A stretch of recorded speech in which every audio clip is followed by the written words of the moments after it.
2 days of fitful rest for the North Platte Plainsmen have brought them back to Billwood Field after an atrocious affair with the Hayes Larks on Sunday for a Wednesday doubleheader against another Kansas foe, this time the Liberal BJs. Howdy, y'all, and welcome to Western Wednesday. I'm Tobias Zabori, and today the Plainsmen play 2 7-inning doubleheader games with the hope that they can crack one and take a spot on the scoreboard for once this season, going on here with a record of 0-5. Meanwhile, the BJs come to town with a 1-0 record after defeating the Wellington Heat on Monday, their 3rd consecutive season opener victory in their existence the last 3 seasons. And we go back, before we talk a little bit more about this game, let's go back to the last game that the Plainsmen played. That was on Sunday, that game against the Hayes Larks. And it was, well, it was not exactly great. 10 errors in a 9-inning game against the Larks in a 15-12 loss. It was only a 3-run ball game.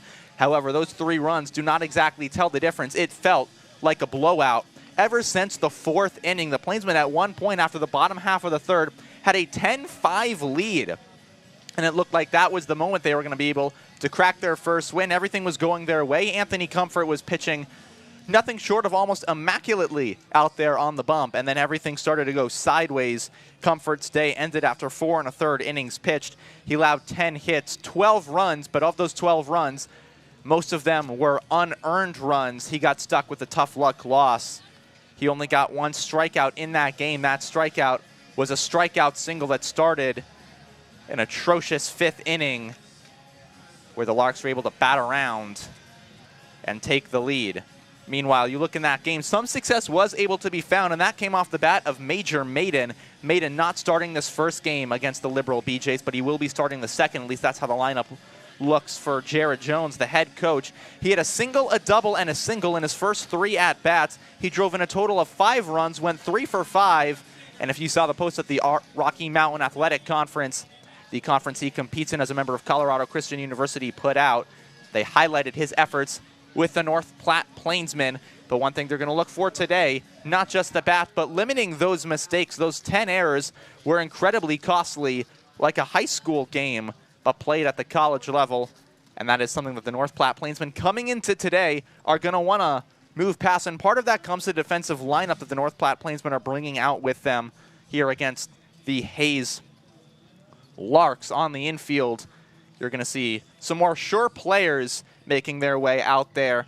Gone was the problematic glove down at 3rd of Kyle McConaughey. He is not starting this first game, and Braden Zirkle will not be in either game, at least as a starter. They're going to give him some time off, let him rest, and find his confidence back, as those kind of plays can cause the yips, a certain problem in baseball that we always notice quite often. As we take a look right here, now the pitching matchups for today, the North Platte Plainsmen trotting out one of their best pitchers in today's game. It's going to be Bryce Butterfield. He'll take the mound for North Platte, and he comes in today after a very good start to the season. He started 1 game, and that was up in Gering, Nebraska, part of the first 3 that the Plainsmen had.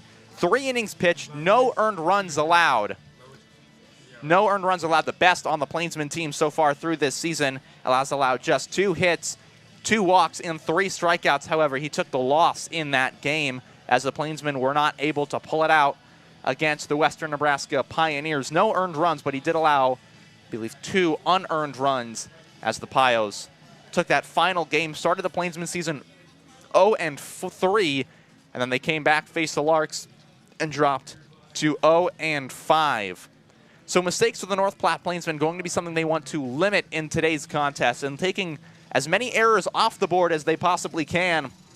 Meanwhile, on the other side, Connor Williams will go for the Liberal BJs. Connor Williams getting his first start of the season. The sophomore from Rosherson, Texas, goes to Prairie View A&M University. Had no stats in this season as he redshirted with the Panthers at Prairie View A&M and had some injuries keep him off the bump through most of the season. But now he gets an opportunity with the Hayes Larks to come out from a small town sprung up on the railroads in Texas on the Gulf. And now gets his opportunity against the North Platte Plainsmen as we get ready to show you the starters in today's contest. First, we're going to go with the opposing team, the Hayes Larks.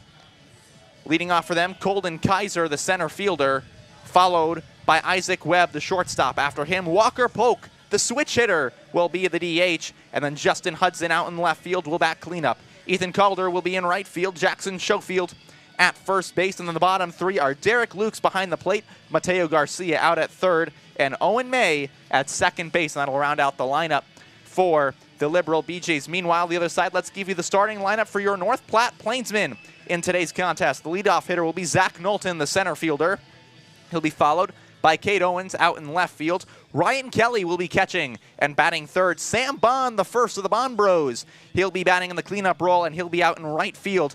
Nick Huckamer will take the DH spot, so they'll give him some rest at the glove, give him a few cracks at the bat, though.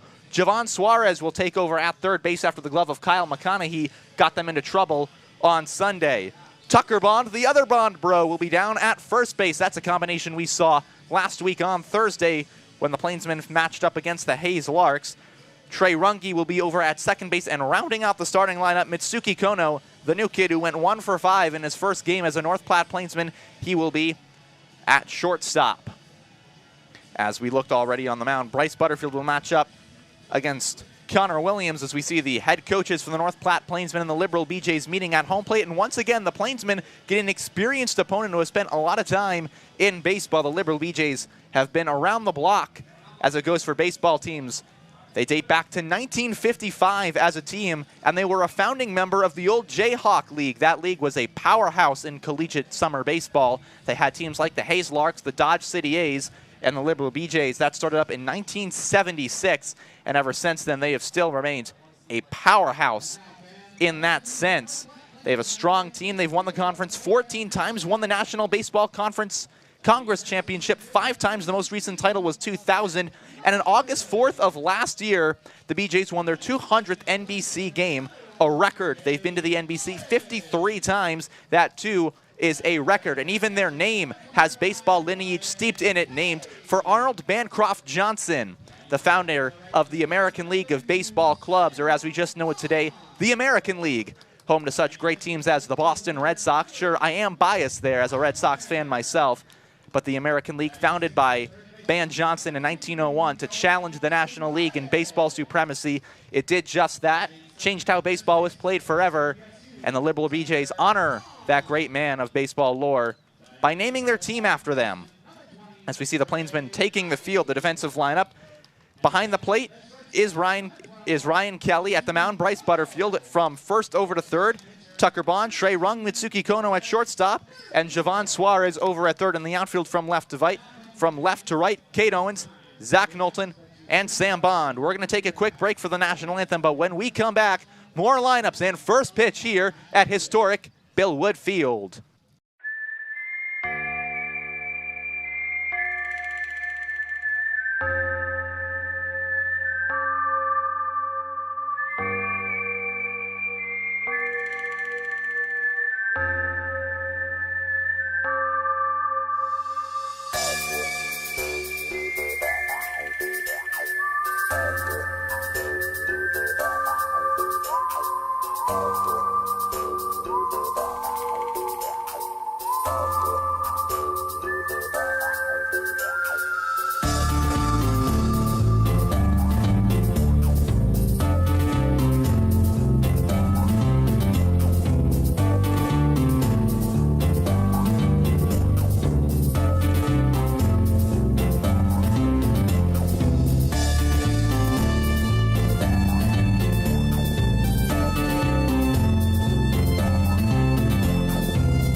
Welcome back, Western Wednesday. Howdy, y'all, as we get ready to hit the dusty trail in North Platte, Nebraska, between the North Platte Plainsmen and the Liberal BJs. And as we see Bryce Butterfield and the North Platte Plainsmen defense taking the field, let's take a look at the weather today. 85 degrees, sunny, nary a cloud in the sky. And unlike my friends and family back on the East Coast, no Canadian wildfire smoke to worry about out here. Hot and sunny, and it's going to stay that way through the rest of today. A beautiful day for some baseball, as the Plainsmen will look for their first win of the season. And today, maybe a good day to do it, as they're all decked out in their Western wear for Western Wednesday. A lot of the players took that to heart, wearing cowboy hats in the dugout. And we saw Major Maiden, who will be playing in the second game starting at first base as long as the lineup holds that head coach Jared Jones gave us last night. Came ready, said he was going to wear his best redneck outfit for Western Wednesday, and he surely showed that. Came to the ballpark wearing a nice button-up shirt, cowboy boots, and jeans. Not exactly the best fit. And then he got ready for warm-ups, took batting practice and fielding practice in jorts. His jean shorts and cowboy boots. He was still wearing his boots when he was watering the field, and I have to believe that if we look down in the dugout right now, can't quite see him from up in our press box, but that Major Maiden would still be wearing his cowboy boots, dedicated to the Western Wednesday wear. And that does not stop at all the players. All the interns for the Plainsmen, myself included, gifted cowboy hats and little bandanas as well. So we're all ready for Western Wednesday. The players are ready for Western Wednesday. And we're ready for a ball game as the North Platte Plainsmen will look to break the losing streak and get their first win of the season. As Colton Kaiser will come up to the plate, leading off for the Liberal BJs. Here in this first game of a 3-game set, 2 games to be played today, 1 to be played tomorrow before the BJs hit the road and face the Western Nebraska Pioneers up in Gering. Butterfield, the hometown kid, the big righty, is set on the mound. Ready to fire that first pitch in there. 5:31. Kicks and fires, and it's a swing and a miss for strike 1. First pitch at 5:31 p.m. 85 degrees is the weather, and a half-hearted hack by Colton Kaiser puts him down 0-1 on the count. Infield shifted normal. Maybe about 2 steps back is the shortstop Kono as the next pitch bounces in the dirt and kicks off the glove of Kelly. So that's ball 1. Count is even at 1 apiece. And while we were talking about the players wearing their Western wear earlier, you see right down there in front on the Plainsmen dugout, the Western wear heavily featured by Major Maiden in his white cowboy hat, as the 1-1 pitch from Butterfield is a swing and a miss. Strike 2. Colton Kaiser took a hack at it, but he missed the ball completely. It's now 1 ball, 2 strike. Plainsmen trying to get through the first batter with a strikeout and start this game off right. Butterfield readies himself. He'll kick and fire. The 1-2 is in the dirt out in front of the plate. Evens at 2 apiece.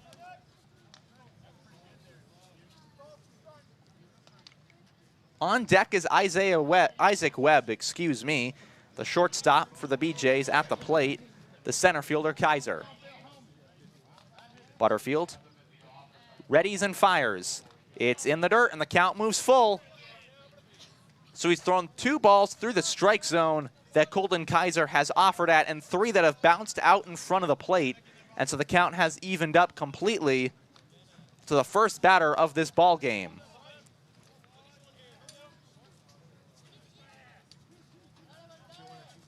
Butterfield will fire. The full count is a high pop-up. On the infield, moving over is Tucker Bond in foul territory. Still going back, and he's got it for the first out. Tucker Bond had to range into foul territory about 5 steps from the wall that separates the first base fan side from the field of play, but he was able to make the catch. And so Isaac Webb will come to the plate with 1 man out and nobody on. Webb, a junior, goes to the University of Arkansas. Transferred from Eastern Oklahoma State College, was not a part of the team this year that was knocked out in the final game of the regionals by Texas Christian University, as the first pitch he faces is outside for ball 1. Webb hit .414 while with EOSC in 2022. And a good power hitter as he goes after the next pitch. It's a ground ball up the middle. That's going to be a base hit, as Bryce Butterfield had to quickly get out of the way. And so a 1-out single straight up the middle to center field will put Isaac Webb on for Walker Polk. Walker Polk is a switch hitter for Liberal. He will take his first hacks from the left-handed batter's box facing the right-hander Bryce Butterfield.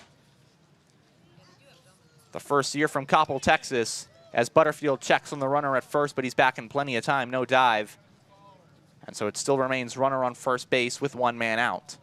Polk goes to Baylor University and he had a few good numbers with them. 3 home runs as a pickoff attempt at first base. He got him! Bryce Butterfield catches Isaac Webb unaware, and he's able to pick him off again, and that's out number 2. Butterfield, incredibly smart there. He knew that Webb was leaning and just flicked it over there, and Webb was not paying enough attention. So now 2 outs before the first pitch will be thrown to Walker Polk. And the first one is a little bit high, so the count is 1-0.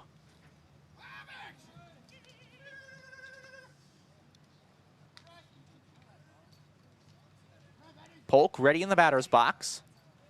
His condensed stance. The 1-0 pitch is a curveball that finds its way into the strike zone, so the count is even at 1 apiece. And a beautiful pitch by Bryce Butterfield going to his off-speed stuff to even the count at 1-1. Kicks, fires. The next pitch is inside, ball 2.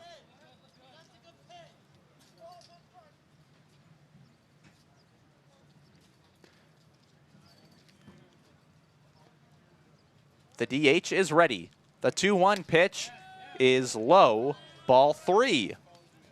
And so now that pickoff move is looking like it matters just a little bit more, as instead of 1 on with 1 out, it's no on, 2 outs, and a 3-1 count to the 3-hole hitter and the DH. The pitch from Butterfield is a little bit high, just above the lettering, and so that will be a 2-out walk that puts Walker Polk on base for Justin Hudson.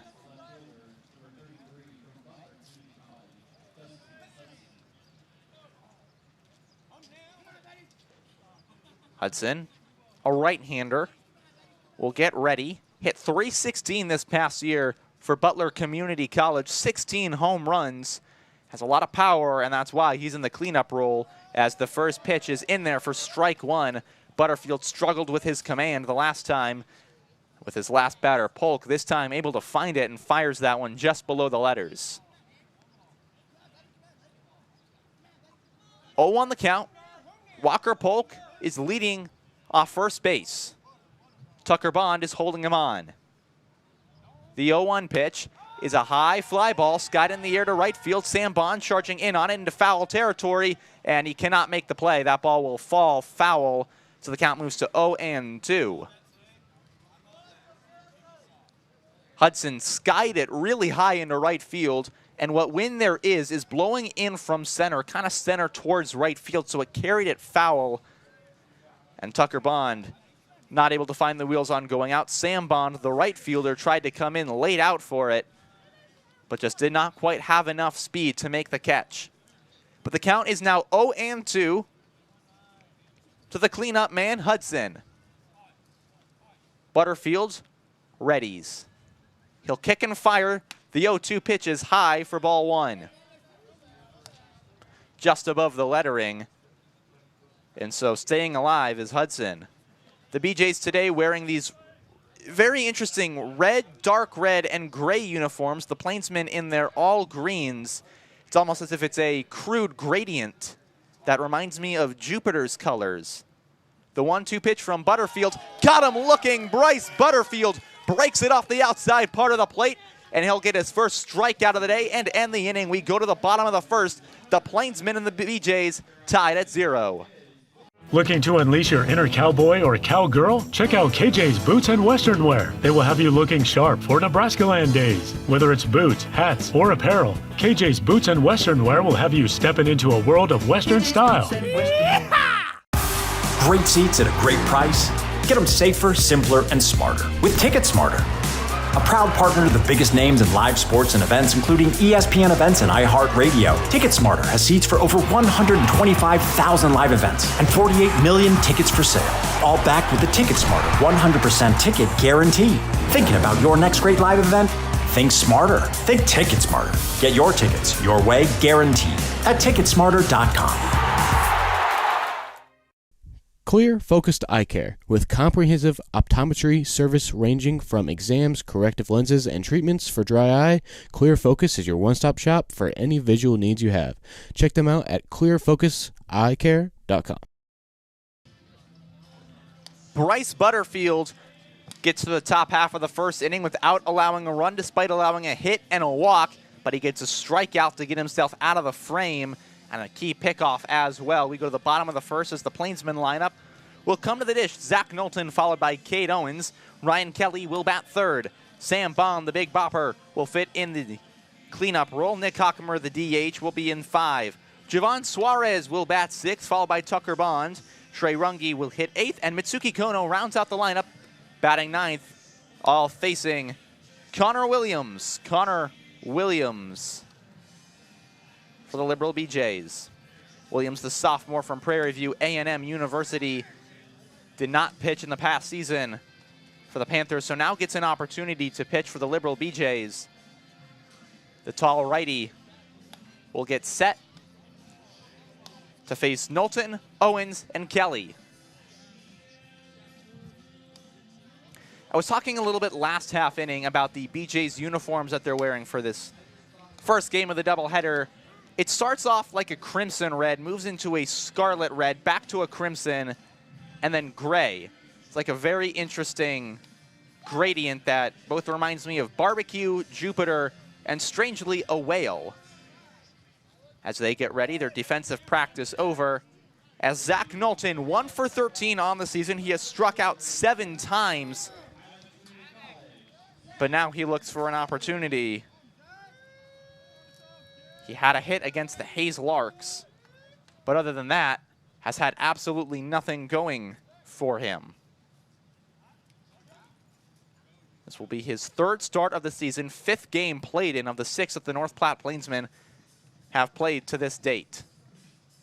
Righty on righty to start this game, as Williams will kick and fire a fastball in there for strike 1.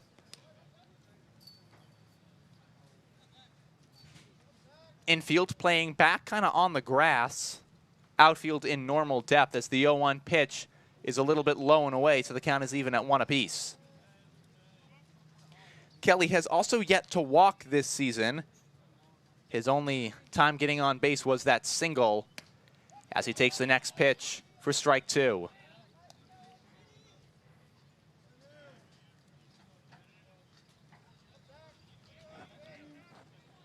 Connor Williams looks to strike out Kelly to start the game, but he'll throw this next one a little bit high, so the count is even at 2 apiece. 2-2 count. First batter that the Plainsmen have brought to the plate in today's game. Here's the pitch, and it's a line drive back up the middle, snared by May. He'll get up, fires it on to first in time for out number 1. Knowlton cannot have hit that ball any harder, but he hit it right at May, the second baseman. And all Owen May had to do was get up and quickly flick that ball onto first base, and he was in plenty of time to get Zach Knowlton. So Cade Owens will come up to hit, and he'll take the first pitch for strike 1. Looked a little bit high, but clipped the outside part of the plate and just low enough. So the 0-1 pitch from Williams is inside, ball 1, count even at 1 apiece. Cade Owens, 5 strikeouts against him this season, but he's batting 3 for 13, 3 runs scored. He has a double, 2 walks, and one thing they don't want to do is get him on base. 4 steals as the 1-1 pitch is high and away for ball 2.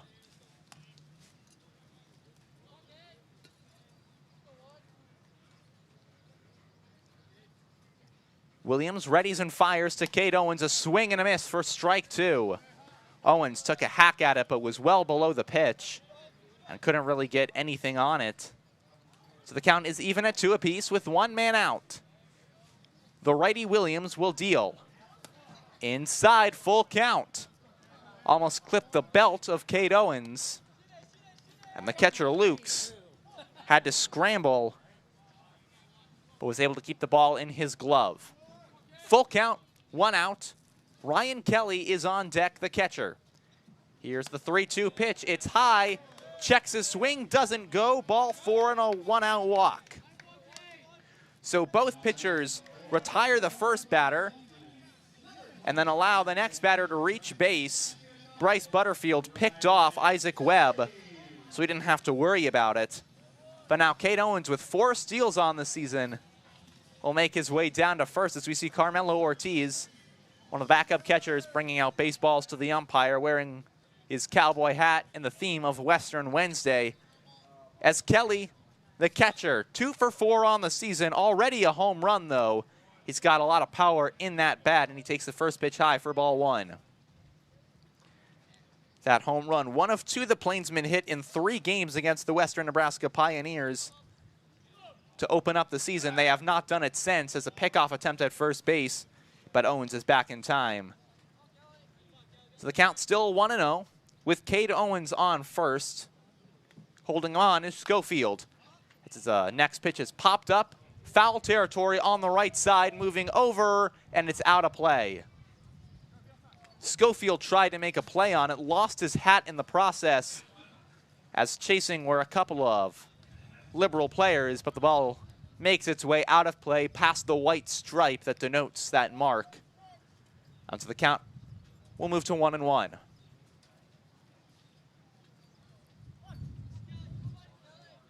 Kelly on the right-hander side will look to get something going for the Plainsmen after they shut down the BJs in the top half of the first, as Connor Williams takes a step off the mound to regroup. Owens still leading off of first as the next pitch is fouled back and into the screen. So the count moves to 1-2. A healthy hack there by Ryan Kelly, but he gets under it and not able to get much of it as he sends it into that screen netting we have behind home plate here at Billwood Field. Count at 1-2. Cade Owens is leading off of first. We'll see if they send him. He does. Runner goes, ball outside, throw down to second is late, no tag applied, and a stolen base for Cade Owens. Count is now 2-2. His 5th steal of the season. The Plainsmen have now gone 14 of 14 on stolen bases this year. They like to run, and as of yet, no one has caught them doing so. Count is even at 2 for Ryan Kelly, the catcher. 1 out. Owens on second. Ball bounces in the dirt in front of the plate, but a beautiful stop by Derek Lukes keeps the runner from advancing. So the count is now full with 1 man out, and Sam Bond waiting on deck. Williams had worked Cade Owens to a full count. Owens walked after a checked swing. Now in trouble of doing that to Ryan Kelly. The 3-2 pitch is fouled back and into the screen, so he'll stay alive and get another opportunity to hit.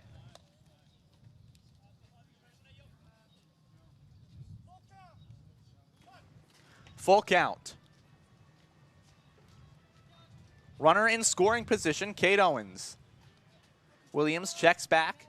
Now he'll break to the plate. A swing and a high pop up on third base guide. Schofield running out on it. Foul territory, drops. And once again, Ryan Kelly will face his 3rd consecutive 3-2 pitch from Connor Williams as this at-bat continues to drag on. And if you're Ryan Kelly, that can only mean good things. When a batter is able to drag out an at-bat, that usually means good things. He's starting to see Williams' best stuff, and he's fouling it off. Now he just needs either one good pitch that he can hit or find one in the dirt. The full count is fouled back again. That one towards the parking lot and the road.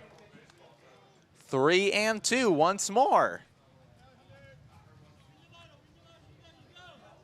As the Plainsmen are making Connor Williams earn his pitches and earn his time there on the mound, his first start of the year, having to do it in North Platte, Nebraska. The full count popped up, foul territory. Lukes and Schofield converging by the BJ's dugout. It's out of play by the first base party deck and will bounce off past the gate and towards the parking lot. Once again, a 3-2 pitch to the catcher, Ryan Kelly. He will get set in the right-handed batter's box as Connor Williams will try and get out of this inning, or at least through this batter with a runner on second. Full count, 1 man out. Here's the pitch. Is away, ball 4, and he walks him. Ryan Kelly goes from down in the count to earning a walk, and now it's runners on first and second with only one man out, and the cleanup man, Sam Bond, up to hit.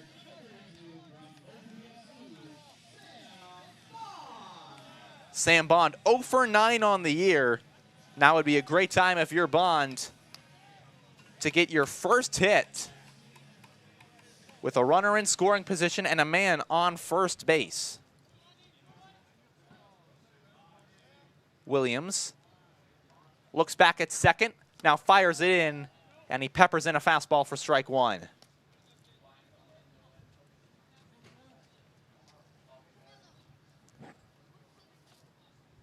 Leading off our first is Ryan Kelly.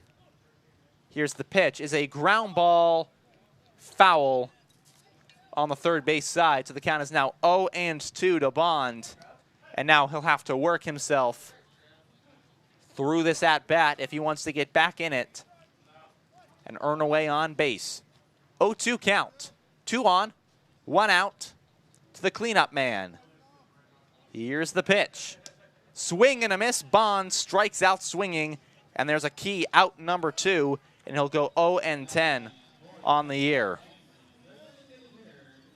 Tried to hit that ball far, far away, but his swing was slow and missed the ball entirely. So now it's 2 outs with 2 on. The Plainsmen in a great scoring chance. Connor Williams, despite laboring this entire inning, trying to make his way through without much damage done to him. The first pitch, a ground ball towards the shortstop, Webb, and he lets it go through him. Webb can't find it. On his way to first is Nick Hockmer, and scoring is the runner, Cade Owens. And the North Platte Plainsmen have taken an early lead, the benefit of an error by the opponent. It's 1-0. Down to third is Ryan Kelly.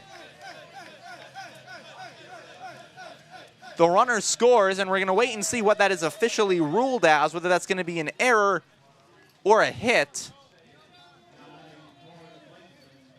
But either way, Nick Hockmer is on first base. Ryan Kelly is now on third with 2 men out. And Javon Suarez hitting. Runner goes to second. Throw down will be in time. And for the first time this season, the Plainsmen are caught on the base paths. A caught stealing ends the inning. But the North Platte Plainsmen have the lead. A single officially ruled by Nick Hockmer scores Cade Owens.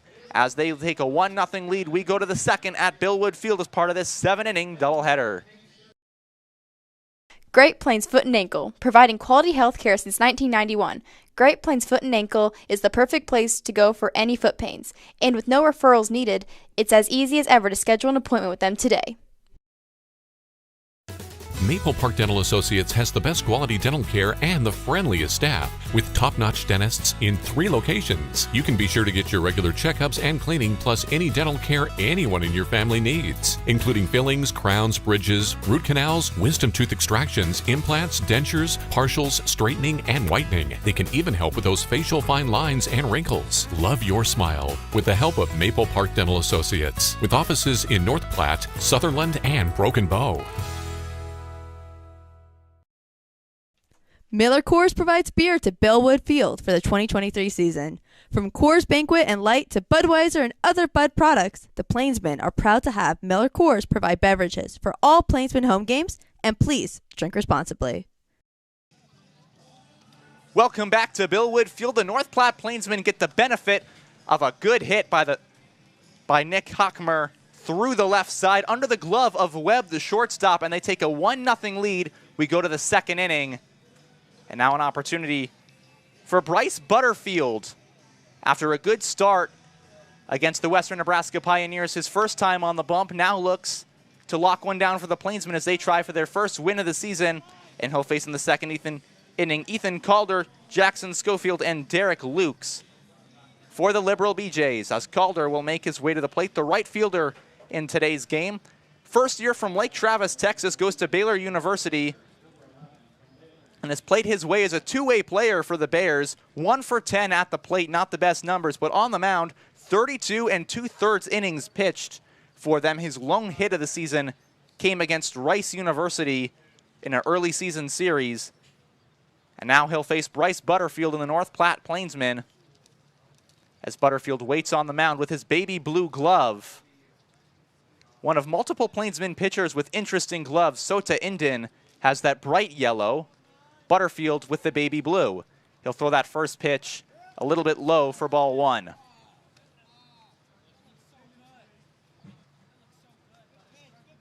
Infield at its normal depth, outfield in its normal positionment as well, as the 1-0 pitch is fired in and will clip the bottom part of the strike zone, so the count is even, 1 apiece.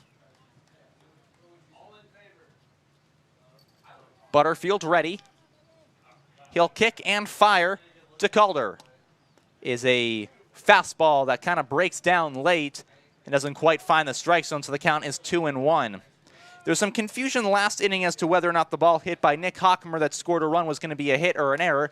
It has now officially been ruled a hit, so the Plainsmen have 1 hit on the board as Butterfield's pitch is high and away. Count is 3-1.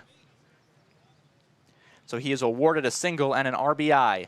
The 3-1 pitch is in there for strike 2. It catches the inside corner, and so a full count for Bryce Butterfield as he works to Ethan Calder, the right fielder.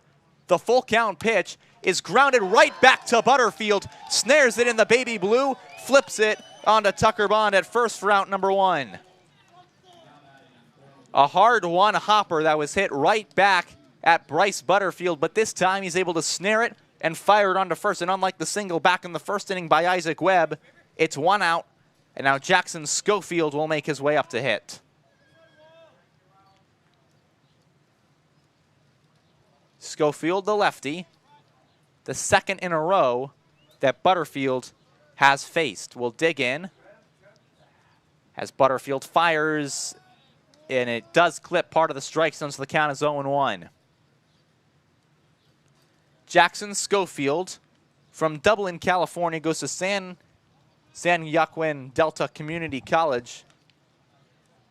And an 0-1 pitch he'll face is a breaking ball that makes its way inside, almost found its way back to the strike zone, but instead just stays away, so the count is even at 1-1. Butterfield fires this one on home, and it's cut back off towards the press box. It'll get out of play into the parking lot, so it's now 1-2. So far this season, we have played, this is now, what, the 5th game we've played at Bill Wood Field? No, it's like we've played a few games at Bill Wood Field. They're all starting to meld together. This is now the 3rd game we have played here. And we've had a ball go over the press box like that a couple of times. Got him looking. A beautiful breaking ball by Bryce Butterfield. His 2nd strikeout, both on pitches looking. It's 2 down, and that'll bring up Derek Lukes, the catcher. Anyways, as I was saying, we've only had 2 official games played here. This is the 3rd, but we've played 4. 1 was rained out and will be postponed, but we've always had a ball come over the press box. Now I'm waiting for one to come right over my head, as that's a hot shot up the middle for a base hit. And the 2nd single of this game, just like the first, is a hot line drive single that finds its way on the ground. And that puts Derek Lukes on for the 8-hole hitter, Mateo Garcia. Garcia will get ready. The lefty, listed by his college as a switch hitter, but by the BJs as a left-handed hitter, as we get a timeout called by the umpires as they point to Bryce Butterfield, his positioning on the mound. So 2 men out, runner on first base in Derek Lukes, and ready to hit is Mateo Garcia, the lefty. Butterfield will look back, and he'll fire it on in there, and it is away for ball 1, excuse me.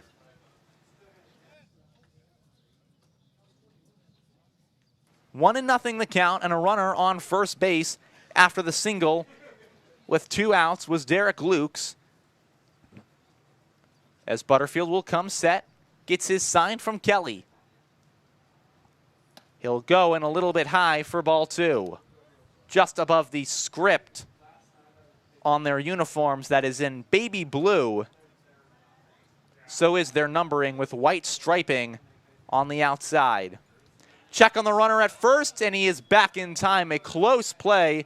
Looked like Butterfield had Derek Lukes picking daisies over there by the bag, but instead he's able to get back in plenty of time. So the count is still 2-0. Lukes is on first, Mateo Garcia hitting. Butterfield calms himself. He'll kick and he'll fire. And it's high for ball 3. And for the first time in today's game, Bryce Butterfield has found himself in a 3-0 count while facing a batter. Check back at the runner on first, now comes set. Butterfield towards home, and it catches the outside part of the plate, strike one.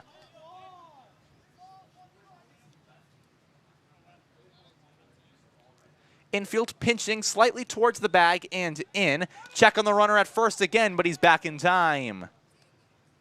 And once again, an opportunity for Bryce Butterfield. Tried to find Derek Lukes hanging out there at first, but he's paying a little bit more attention now than he was earlier. As Butterfield kicks it on home, it's a ground ball to the right side, and it's past the glove of Trey Runge. That's a base hit to right field. Stopping at second is Derek Lukes. So station to station move the runners, and it's 2 on, 2 out for the last man in the lineup. It's Owen May.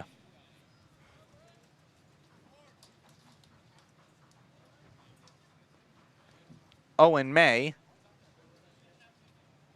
the right-hander, gets ready to hit with 2 men on. Goes to Point Loma University, hitting .244 with 12 walks. As the Plainsmen lead 1-0 in the top half of the second. But May has a runner in scoring position and could tie it up with one swing.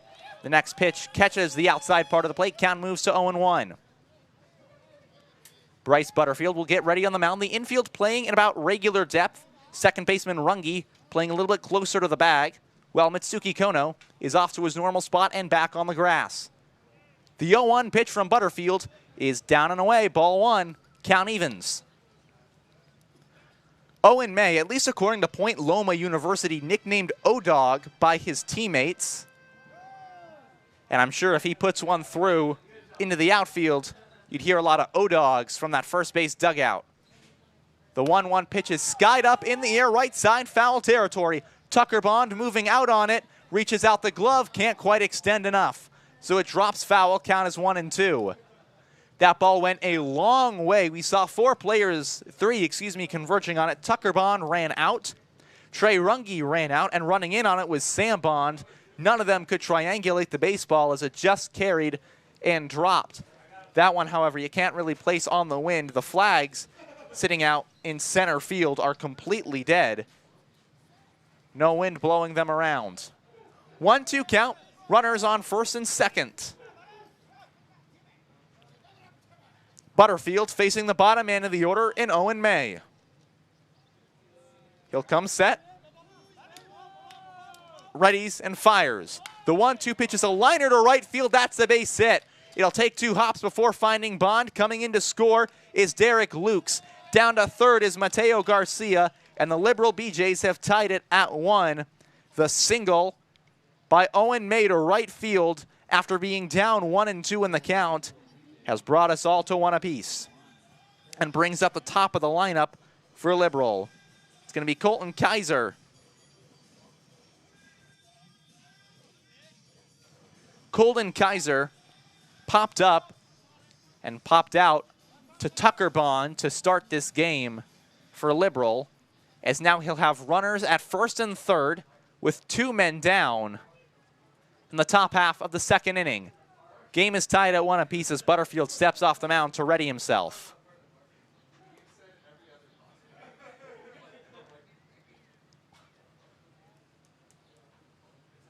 Butterfield will check back at the runner at first, but the tag not even applied to Owen May. So he's back in safely, still at the corners, 2 men down for Colton Kaiser. Butterfield readies. He'll wheel and deal. And that ball is up and away, ball 1. He has struggled with his command, especially here in this second inning, as the throw back to the mound by Ryan Kelly nearly skips its way off, but Butterfield prevents anything from happening. The Liberal BJs have amassed 4 hits through 2 innings in this game, but they've only mustered 1 run. But now they've got runners at the corners and a dangerous hitter in the leadoff man. Pops it up, foul. Right side, Tucker Bond chasing, can't find it.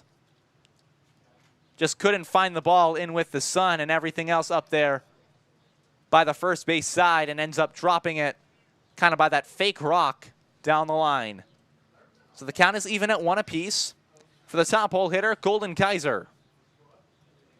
On a beautiful day in sunny North Platte, Nebraska, as the Plainsmen try and get out of the inning with only 1 run of damage done against them. Butterfield comes set, looks down, gets ready and fires. And that one is fouled off towards the parking lot, out of play. Count is now 1-2. And into the grass it goes. Bryce Butterfield, some of the best hair on the North Platte Plainsmen. Got that curly hair flowing out the back, hiding behind his hat. The hometown kid who goes to Western Technical College throws that one outside. Count even at 2-2 from Butterfield. Butterfield, the one member of this North Platte Plainsmen squad who was also a Plainsman last year. He spent his time here in that season, made 11 appearances with the team. Had a 3.24 ERA as he throws the 2-2 pitch by Golden Kaiser for a strikeout, and the inning is over. But the Liberal BJs scratch across the run. It is now tied at 1. We go to the bottom half of the second here in North Platte, Nebraska.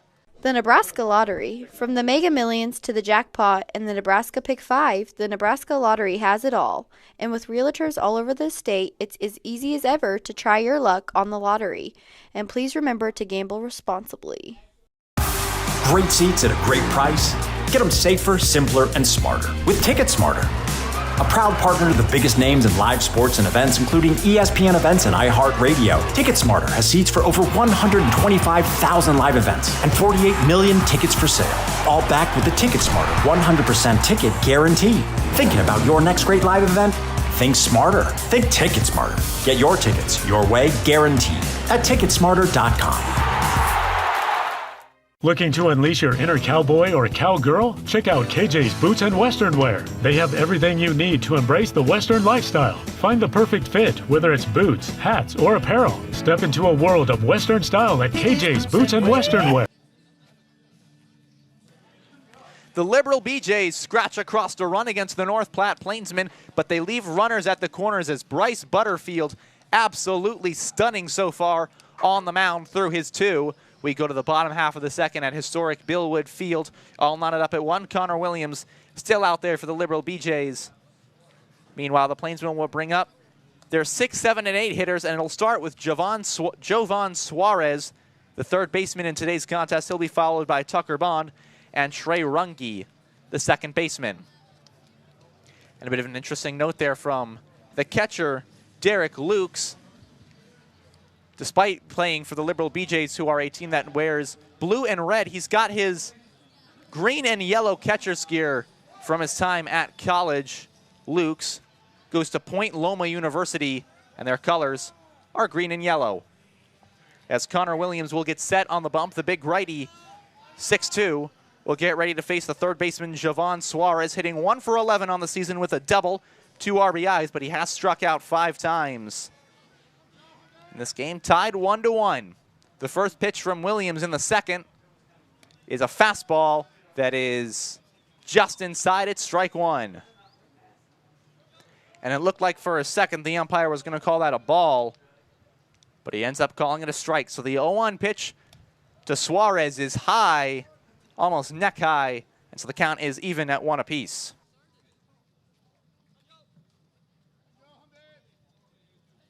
One count. Williams will fire it in, and a swing and a miss by Jovan Suarez took a hack at it and misjudged on a fastball. So the count is now 1-2. As Williams, the righty, struck out Sam Bond in the first, will look for his second here against Jovan Suarez, as that's a hot line drive to left field. Moving back is Hudson. It's over his head. Hudson misses it off the Premier Toyota sign. Steaming into second base, sliding is Jovan Suarez. A double to lead off the inning. Holy halitosis. And the Plainsmen have a runner on second with nobody out. And coming up is Tucker Bond, the other half of the Bond Bros. And Bond certainly having a little more luck than his other brother. 2 for 11 on the season coming into today's game. Already an RBI. And for Jovan Suarez, just his second hit in 12 at-bats. But he's got 2 doubles. So that slugging percentage certainly going to be in his favor as the first pitch to Bond is hit on the ground towards the left side. It's picked by Garcia, who will fire it onto first in plenty of time for out number 1. But he will have no play over at third base as Jovan Suarez is now 90 feet away from giving the North Platte Plainsmen their second lead of today's game. And if this is starting to remind you of Sunday's game against the Liberal BJs, against the Hayes Larks, then you probably wouldn't be wrong. It was very similar back and forth through the first few innings of that game, but the Plainsmen are hoping that Butterfield can hold it down and their defense won't give up mistakes as Trey Runge comes to the plate with a runner on third, and he takes the first pitch outside for ball number 1.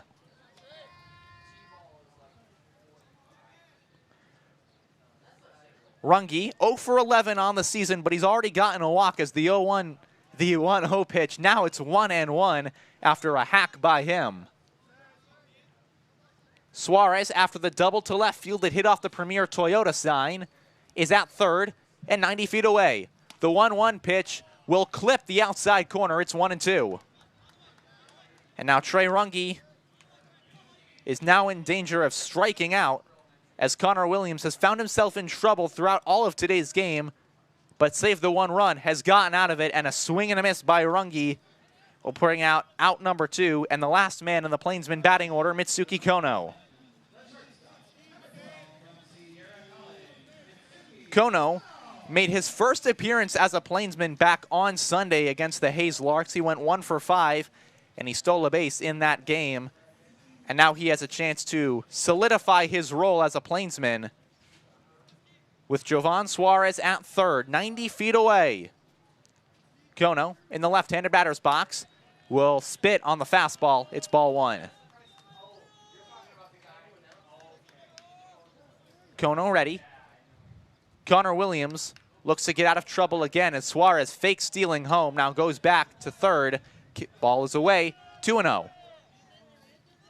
Jovan Suarez trying to bait a throw over or maybe a missed throw by the pitcher and try and store a run any way possible. The 2-0 pitch is a liner over to first. It's dug out by Schofield, fires it onto the pitcher in time, and the inning is over. Connor Williams finds himself in trouble, but this time gets himself all the way out of it after the leadoff double. And we go to the third inning with the Plainsmen and the BJs tied at 1. Nebraska Land Bank. Nebraska Land provides big bank services with the benefits of a local establishment. With 3 locations in North Platte, Nebraska Land provides home loans and personal accounting services along with business service as well. North Platte Regional Airport. With 2 daily flights to Denver, North Platte Regional Airport is just 1 short connection away from any destination in the world, all with short lines and personal service. Remember on your next flight to fly with North Platte. Pepsi. From providing beverages to Plainsmen home games to being in the local deli's drink cooler, Pepsi is proud to support the North Platte Plainsmen, and our thanks to them for keeping the drink coolers stocked and ready at Billwood Field. Scottsbluff County Visitors Bureau. Located just 3 hours from North Platte, Scottsbluff County features some of the most stunning landmarks in the state. From Chimney Rock to the surrounding hills and bluffs, Scottsbluff County has it all for your outdoor exploring dreams. Plainsmen country here at Billwood Field. The North Platte Plainsmen have an opportunity to take the lead against the Liberal BJs, but let it go away after the leadoff double by Jovan Suarez strains him at third base. We go to the third inning here in this first game of a doubleheader between the two opponents. as Bryce Butterfield has worked a masterful start to this game. 2 innings, has allowed just 1 run and struck out 3 batters, and now he'll get the 2, 3, and 4 hitters, a dangerous part of the Liberal lineup, and leading off Isaac Webb. Webb singled his first time up to the dish, and it looked like he might do damage in that inning, but instead was picked off leaning at first base. So already 1 for 1 in today's game, but he would like to have that hit back and have his time on base back. As the first pitch from Butterfield is a breaking ball that does catch the middle part of the plate, so it's strike 1. A nice looping pitch there by Bryce Butterfield finds its way as he gets ready to fire in the next one. And that's ball 1. Tries the same place again, but instead misses inside, almost on the knees. Count is even at 1 apiece to the 2-hole hitter for a Liberal. Here's the pitch. Grounded on the infield, gloved by Butterfield, and the baby blue pays dividends. That's out number 1 as he flips it to Tucker Bond. And it seems like the pitchers who wear the colorful gloves for the Plainsmen have the best gloves, and why not? You've got the pretty glove. You deserve to wear it. Sota Inden, back on Thursday, made some incredible plays with his banana yellow glove. And Bryce Butterfield already today doing his work and playing his position.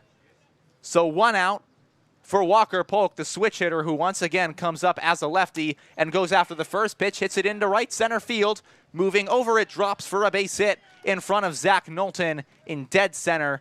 So it's a 1-out single. And Polk has now had 2 trips up to the plate and has gotten on twice. He led off with a walk, and there bloops a single in front of Knowlton and behind Mitsuki Kono. So now the cleanup man, Justin Hudson, who Butterfield got to go back to the bench looking in his first up trip to the plate. But now he'll have a man on first with 1 man out as the pitch is in there for strike 1. Butterfield struggled last inning, especially with command. He allowed 3 consecutive singles and almost walked a few batters, and now looks to be in his rhythm, up 0-1. 1 out and a man on first as he throws that one into the dirt. And there's the broadcaster's jinx for you. Counts even at 1 apiece.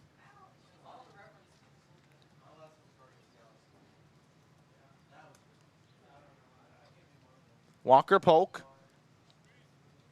not the fastest player down there at first, but certainly a player you don't want to have on, as there's a ground ball up the middle. It'll be fielded by Kono. Flips the second onto first, and it pulls Tucker Bond off the bag, so they get the lead runner, but Justin Hudson is on base. And a 6-4 put out makes it 2 down and another hit. As a bit of a wild throw by Trade Runge, almost threw it off towards the other side, but instead, Tucker Bond able to extend and keep that ball in play. So now up to the plate is Ethan Calder.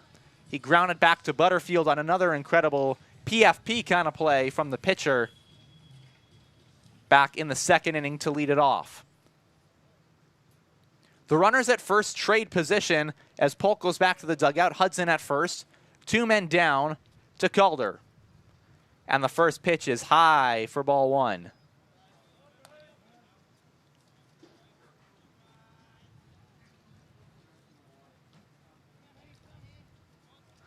Butterfield will get ready, as all pitchers in today's game have had to labor a little bit on Western Wednesday.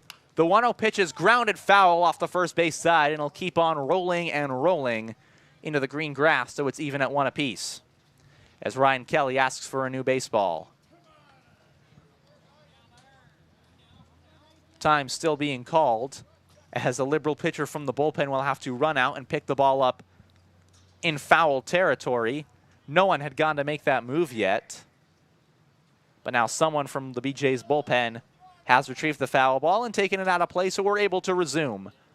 Runner on first in Justin Hudson after the fielder's choice with 2 outs. The 1-1 pitch from Butterfield to Calder is a line drive foul off the left field side. That ball was stung but instead lands harmlessly in the Plainsmen bullpen down the left field line. So the count is now 1-2 as Butterfield has ended the past 2 innings with a strikeout. Now tries to look to do it for the 3rd time in a 1-1 ball game with a runner on first and a 1-2 count. Butterfield readies himself, comes and fires. It's high. Ball 2, even in at 2-2.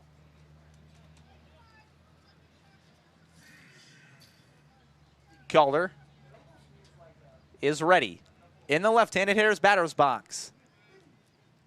Hudson leads off of first. Holding him on is Tucker Bond, and the pitch is high, and the count runs full with 2 outs, and so now we're going to see Justin Hudson running.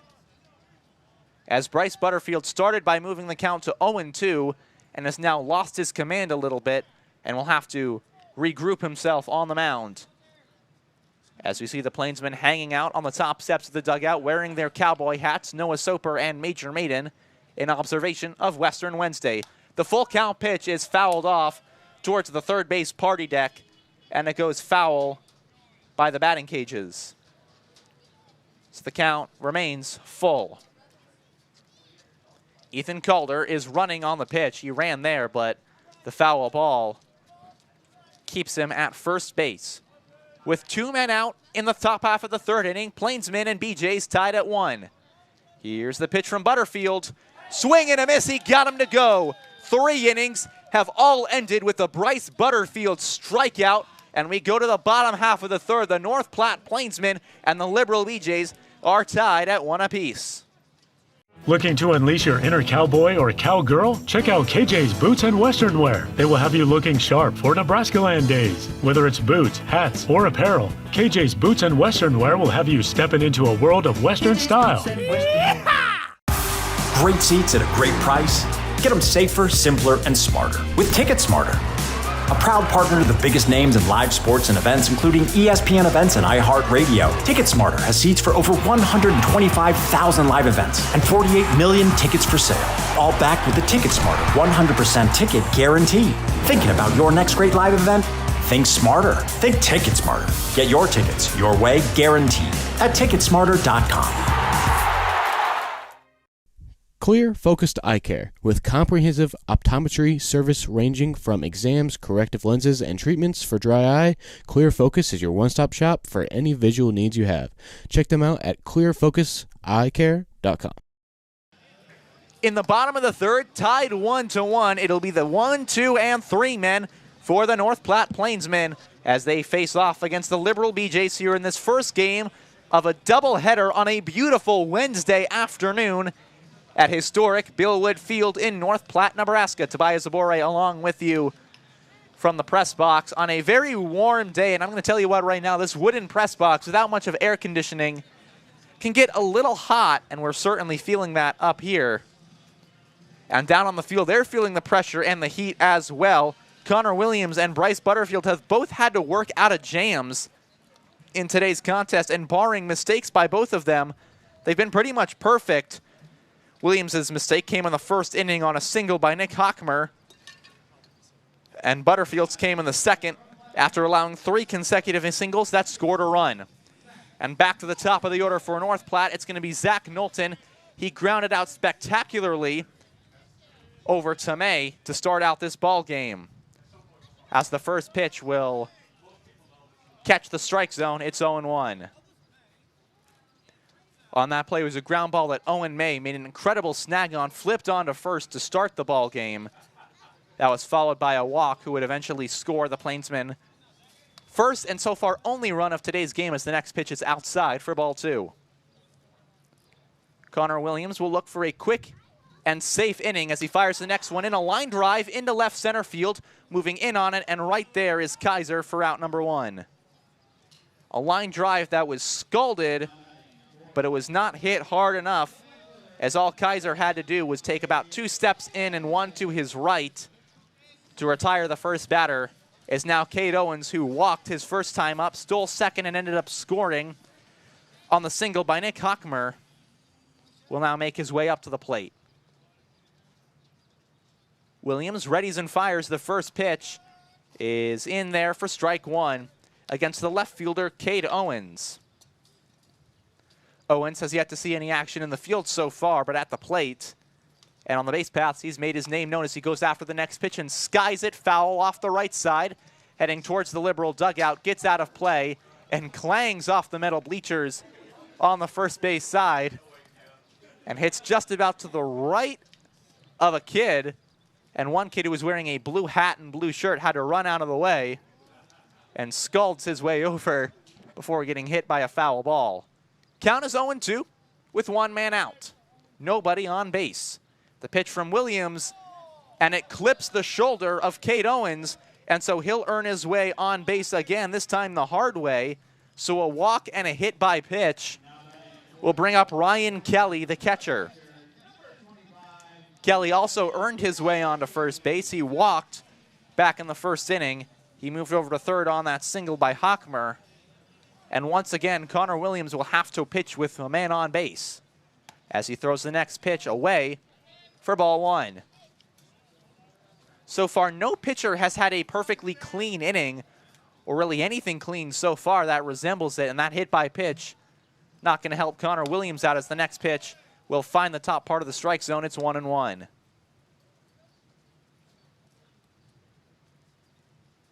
His last inning, Connor Williams was able to strand Jovan Suarez at third base after a double and a sac hit. As that pitch works its way inside and Ryan Kelly moves his shoulder to get out of the way, it's 2-1. The infield not quite shifted into double play depth as the shortstop playing about 2 steps in from his normal positionment. The second baseman 2 steps to his right as Kelly goes after the 2-1 ball and fouls it off into the parking lot, just missing a car. It's 2-2. The go-ahead run is on first base with one man out, as it has been since the second inning for both teams. They have had runners on base and not been able to plate one of them since. The 2-2 pitch from Williams. Swung, popped up, foul territory behind the plate. Lukes throws the mask off, goes back, and it hits off the top of the netting and moves back towards the metal bleachers. Had the wind been blowing the other way, or maybe even been blowing at all, that play is a little bit different, but with the flags holding steady in center field, it looked like Lukes may have had a chance to make a play on it, but instead Kelly hit it just hard enough to clip the top of the netting and go off towards the bleachers. So the count is even at 2-2. Runner on first goes down to second, ball high, throw over is not in time, no tag applied, and so 2 opportunities, 2 stolen bases, make that 6 on the year for Cade Owens, and now he's in scoring position with one man out and a full count, and it's just like the first inning again. Remember, in that inning, he walked, worked his way to second on a stolen base, and scored after the first batter was retired. Here's the full count pitch, is in the dirt, ball 4. And so now it's almost exactly like the first inning. The first batter, Zach Knowlton, is put out after hitting the ball into the field of play. Then Cade Owens earns his way on base, steals second, and Ryan Kelly walks. And now it's Sam Bond, who in his first at-bat struck out swinging. But now with 2 on and 1 out, looks to turn the tides and swings a healthy hack, but it's 0-1. Bond tried to hit that ball all the way across the street to Cody Park, but missed it entirely, so the count is 0-1 with 1 out. The pitch from Connor Williams is fouled off first base side, and it'll find its way into the dirt. So it's 0-2. And if you're getting deja vu, no wonder why. Bond worked himself 0-2 in the first inning and then struck out swinging before the single by Nick Hockmer scored Cade Owens from second. And now Owens at second, Kelly at first. Bond in an 0-2 count. Williams readies and fires high. Runner's trying to steal at third, and he's safe. Cade Owens steals third base, his second steal during his time on the bags, his 3rd of the game, 7th of the season. So now it's runners at the corners with one man out in a 1-2 count. They do not attempt the double steal. Here's the pitch. Is in there for strike 3, and a strikeout looking by Sam Bond brings up 2 down for Nick Hockmer.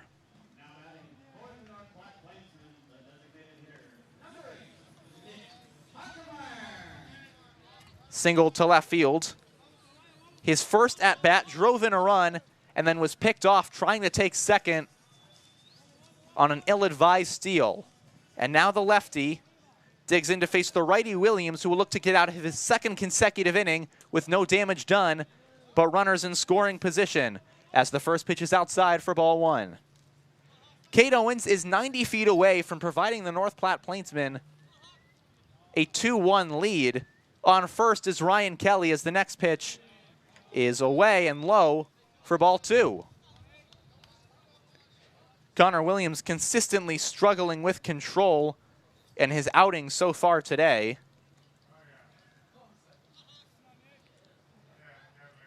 Gets ready, kicks and fires, and it's just high for ball 3, 3-0. With runners at the corners and 2 men out. And again, the lack of pitching in actual games this season for Connor Williams. This is his most high-pressure situation he's faced all year, as that pitch is swung on hard to left field but fouled down the line and out of play. So Nick Hockmer had the green light to go on 3-0, but a little late. So the count is 3-1 with 2 men out. The infield is playing normal. The outfield is shaded a little bit back. Here's the pitch. Inside, ball 4, he walked him. And so the bases are loaded for Jovan Suarez. Jovan led off the second inning. He hit a hard double to left field, but it smacked off the Premier Toyota sign, made his way to third after the sac hit by Tucker Bond, but eventually was left on base due to the strikeout and the ground out by Mitsuki Kono. But now an opportunity with the bases loaded and 2 men out to give the Plainsmen a lead.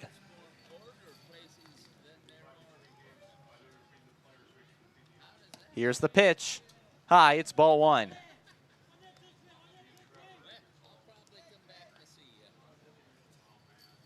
Williams, the 6'2 righty, will kick and fire with a 1-0 count, and Suarez fouls it off towards the right side, heading to the parking lot, and it smacks off the ground. So the count is even at 1-1. Suarez was 1 for 11 entering today's game with a double, is now at 2 of 12 with 2 doubles. Here's the pitch, popped up, foul play, and off towards the metal bleachers. And it gets out of here, so it's 1-2. Connor Williams with 1 pitch can work himself out of his second consecutive inning with a runner on third base and not allowing a run. Meanwhile, Jovan Suarez will try and give North Platte a lead. At third is Kate Owens. Here's the pitch. A line drive to left field. Moving back is Hudson, reaching up with the glove, and he slides, but he makes the catch. A dangerous play. Looked like for a second that it may have been dropped by the left fielder Hudson, but either way, the side is retired and the bases are left full. We go to the 4th inning in North Platte, Nebraska, still tied at 1. Great Plains Foot and Ankle, providing quality health care since 1991. Great Plains Foot and Ankle is the perfect place to go for any foot pains. And with no referrals needed, it's as easy as ever to schedule an appointment with them today. Maple Park Dental Associates has the best quality dental care and the friendliest staff. With top-notch dentists in 3 locations, you can be sure to get your regular checkups and cleaning, plus any dental care anyone in your family needs, including fillings, crowns, bridges, root canals, wisdom tooth extractions, implants, dentures, partials, straightening, and whitening. They can even help with those facial fine lines and wrinkles. Love your smile with the help of Maple Park Dental Associates, with offices in North Platte, Sutherland, and Broken Bow. Miller Coors provides beer to Bellwood Field for the 2023 season. From Coors Banquet and Light to Budweiser and other Bud products, the Plainsmen are proud to have Miller Coors provide beverages for all Plainsmen home games and And please drink responsibly. The Plainsmen leave the bases loaded in the bottom half of the third inning. We're still tied at 1 as we go to the top half of the fourth from Billwood Field. And still out on the mound, Bryce Butterfield on the North Platte side. He has gone 3 solid innings, striking out 4 batters. He has ended each frame with a strikeout, and now he'll face the 6, 7, and 8 hitters, Jackson Schofield, Derek Lukes, and Mateo Garcia.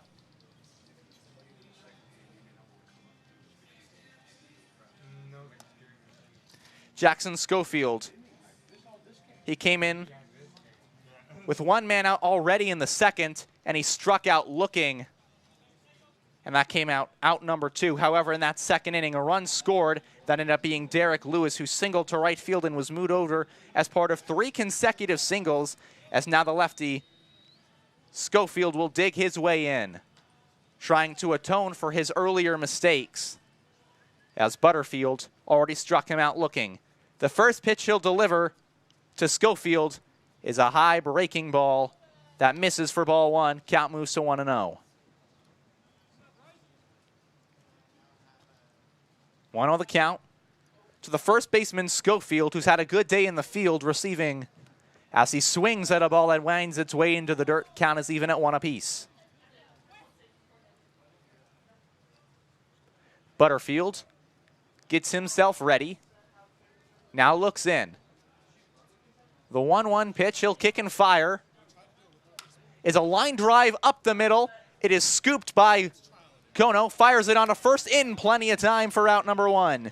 Mitsuki Kono right there to pick the ball out of the dirt on a line drive and gets the out at first by flipping it to Tucker Bond. So 1 away, and that'll bring up Derek Lukes, who with 2 outs hit a single to center field and started a rally that gave the Liberal BJs a tie and has brought this game to 1 run apiece. In the left-handed batter's box, the right-handed batter's box, and he'll take strike 1. So count is 0-1 as Butterfield fires in the next pitch, hits in the dirt, skips off the plate, and goes towards the backstop. So the count is even at 1-1 with 1 man out, facing the catcher, Derek Lukes.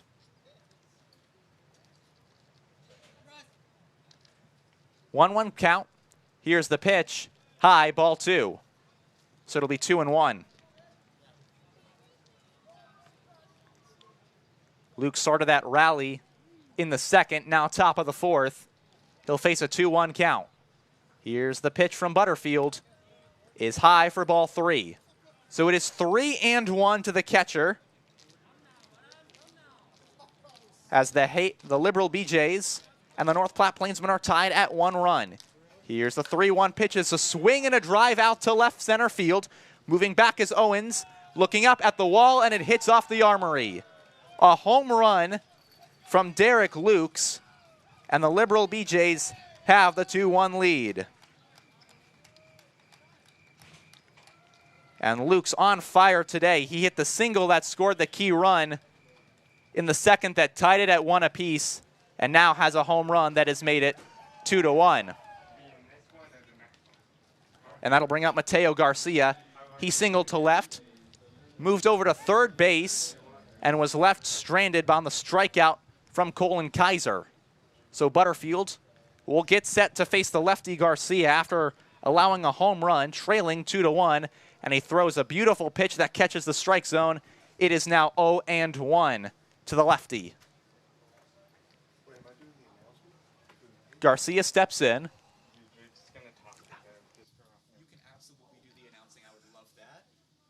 As the next pitch misses away, it's ball 1. So the count is even at 1-1. And joining us on the broadcast, the first baseman for the Plainsmen, Major Maiden. Major, how are you today? Happy Western Wednesday. Happy Western Wednesday. It's a pleasure to be up here.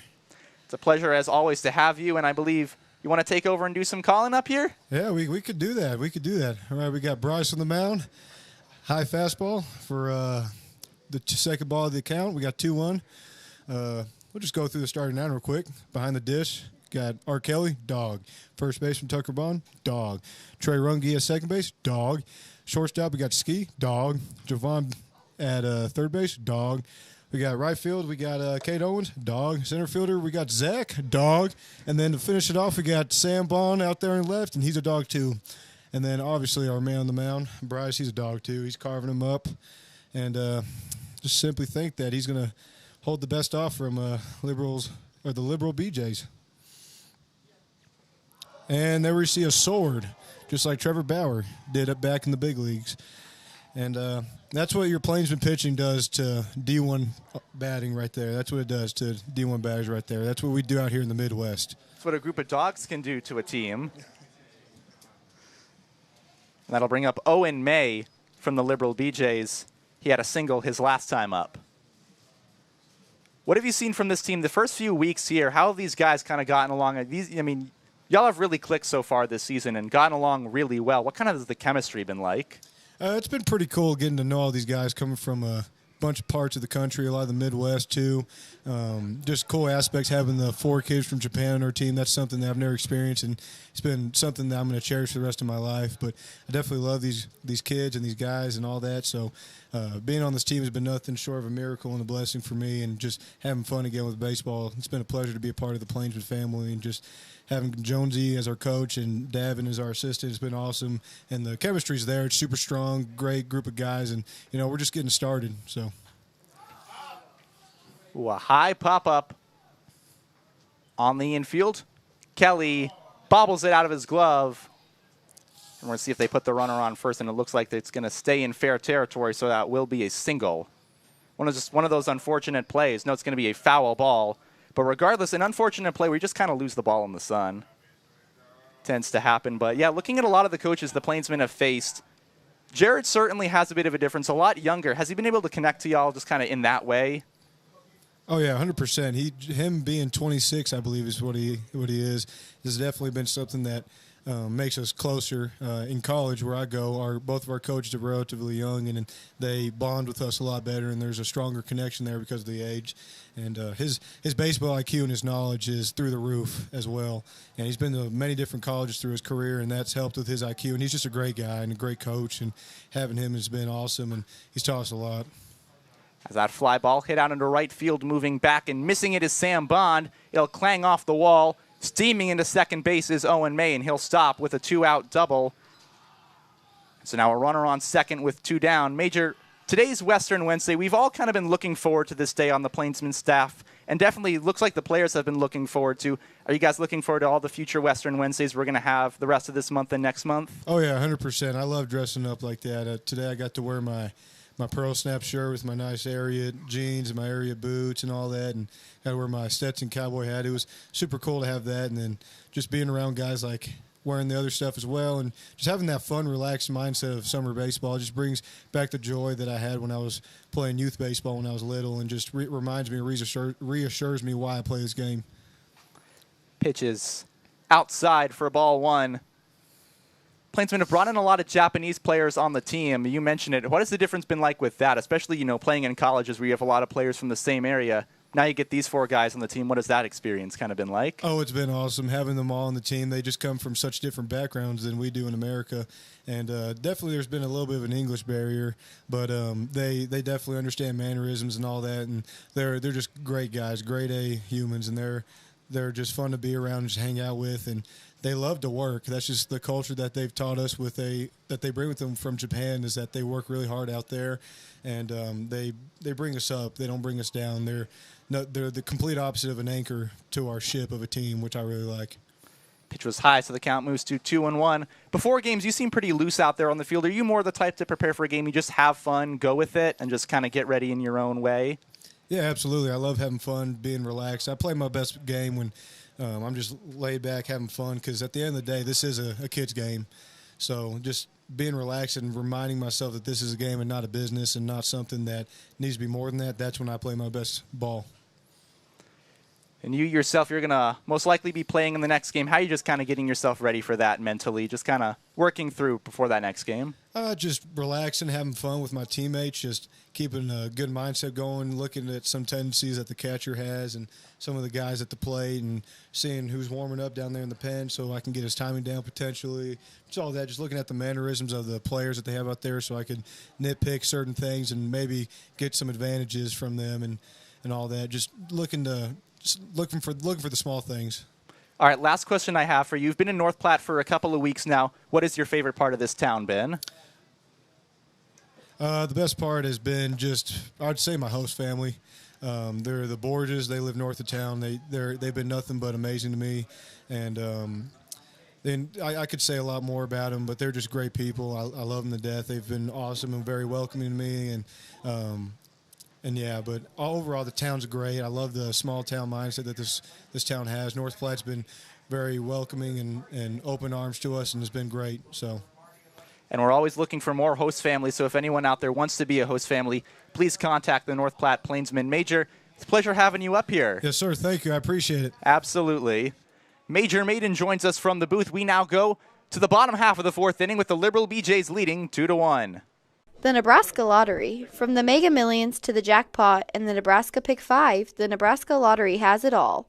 And with realtors all over the state, it's as easy as ever to try your luck on the lottery. And please remember to gamble responsibly. Great seats at a great price.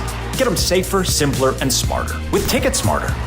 A proud partner to the biggest names in live sports and events, including ESPN events and iHeart Radio. Ticket Smarter has seats for over 125,000 live events and 48 million tickets for sale. All backed with the Ticket Smarter 100% ticket guarantee. Thinking about your next great live event? Think smarter. Think Ticket Smarter. Get your tickets your way, guaranteed at ticketsmarter.com. Looking to unleash your inner cowboy or cowgirl? Check out KJ's Boots and Western Wear. They have everything you need to embrace the Western lifestyle. Find the perfect fit, whether it's boots, hats, or apparel. Step into a world of Western style at KJ's Boots and Western Wear. Major Maiden graces us with his presence up here in the booth, but the Liberal BJs strike another on the board. The home run by Derek Lukes makes it 2-1. We go to the bottom half of the fourth from Bill Wood Field. Once again, Tobias Zabore on the mic with you. And for the Plainsmen, they're going to try and get back in this game with Tucker Bond, Trey Runge, and Mitsuki Kono, the bottom three of the lineup, who have all kind of produced so far in this game. Bond moved Jovan Suarez over to third, back in the second against the old pitcher, Connor Williams, but a new man on the bump for the Liberal BJs. Tyler Hankins, the right-hander, will take over after 3 innings and just 1 run by Connor Williams, but a lot of trouble that he worked himself into. Had runners at third base in the second and third inning, and even back in the first before the caught stealing, but was only tagged with the 1 run against him off the Nick Hockmer single. Tyler Hankins, the righty from Rogers State University out of Norman, Oklahoma, will now move himself to the bump and get ready to pitch against the North Platte Plainsmen. The transfer from Carl Albert State went 20.2 innings, a 12.63 ERA while at Rogers State University. And now he'll start off with Tucker Bond.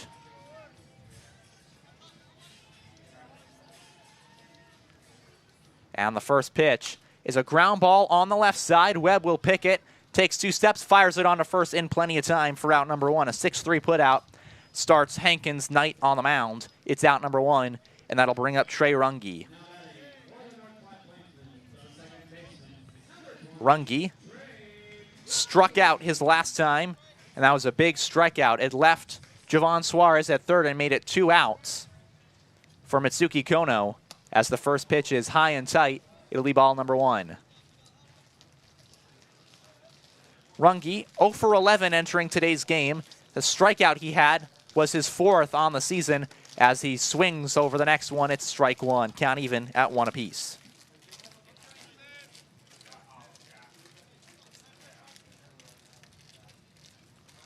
Here's the pitch from Tyler Hankins, and it's in there for strike number 2. A breaking ball finds the zone, and now Runge in danger of striking out again. Here's the 1-2 pitch. A swing and a pop-up on the right side into foul territory, and it will drop foul. And so Runge will stay alive, still searching for his first hit as a North Platte Plainsman. And now in a 1-2 count.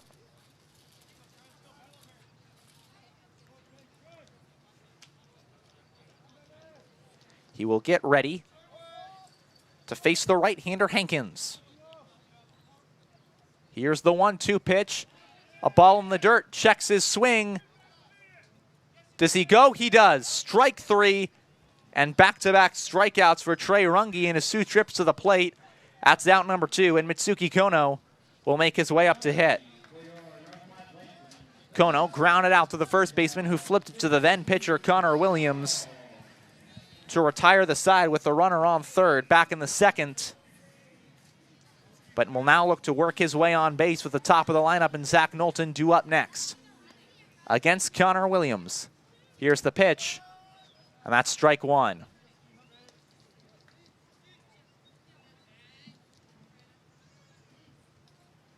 Hankins sets and fires, and there's strike 2. Already 0-2 in the count. With 2 outs, Hankins could provide the first clean inning of today's contest. Here's the pitch, in the dirt, and that's ball 1.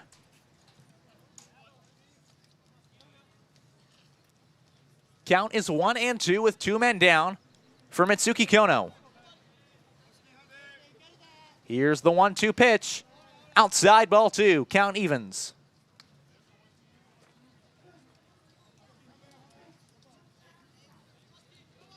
Hankins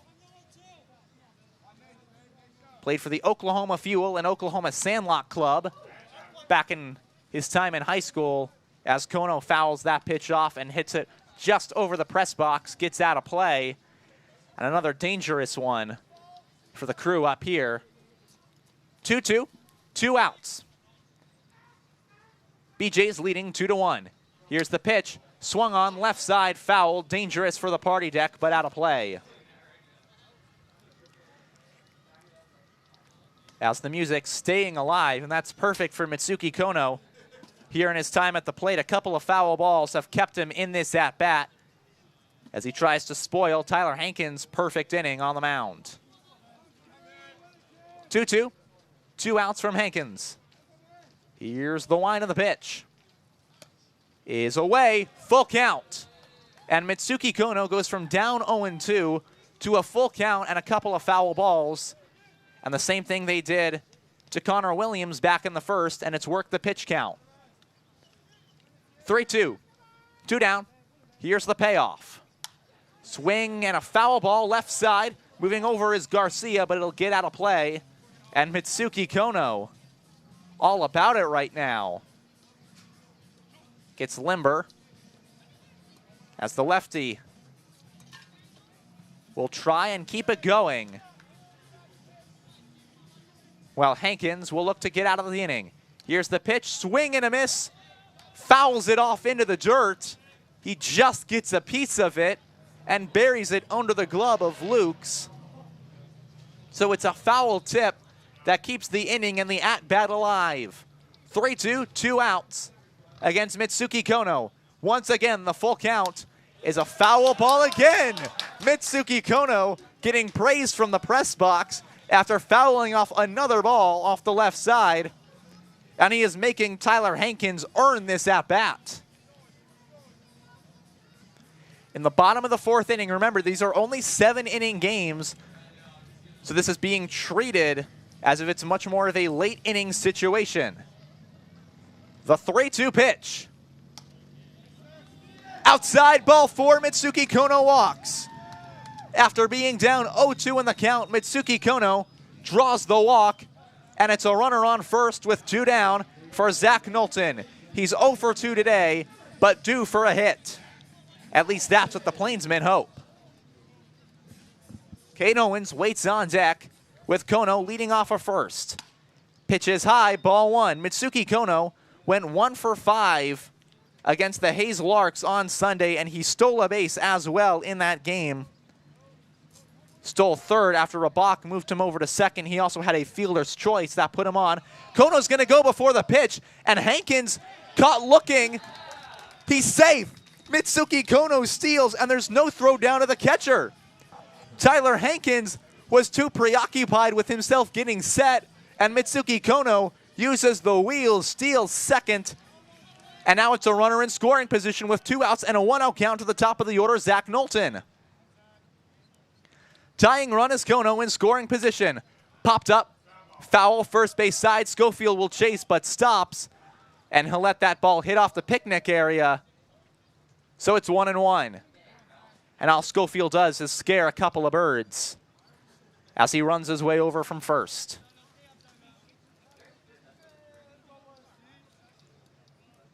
One the count. 2 out. The tying run is at second base in Mitsuki Kono after the walk and the steal. The 1-1 pitch. Here it is. It's in the dirt. 2-1. And once again, the Plainsmen are working with 2 outs against the pitcher, for the Liberal BJs.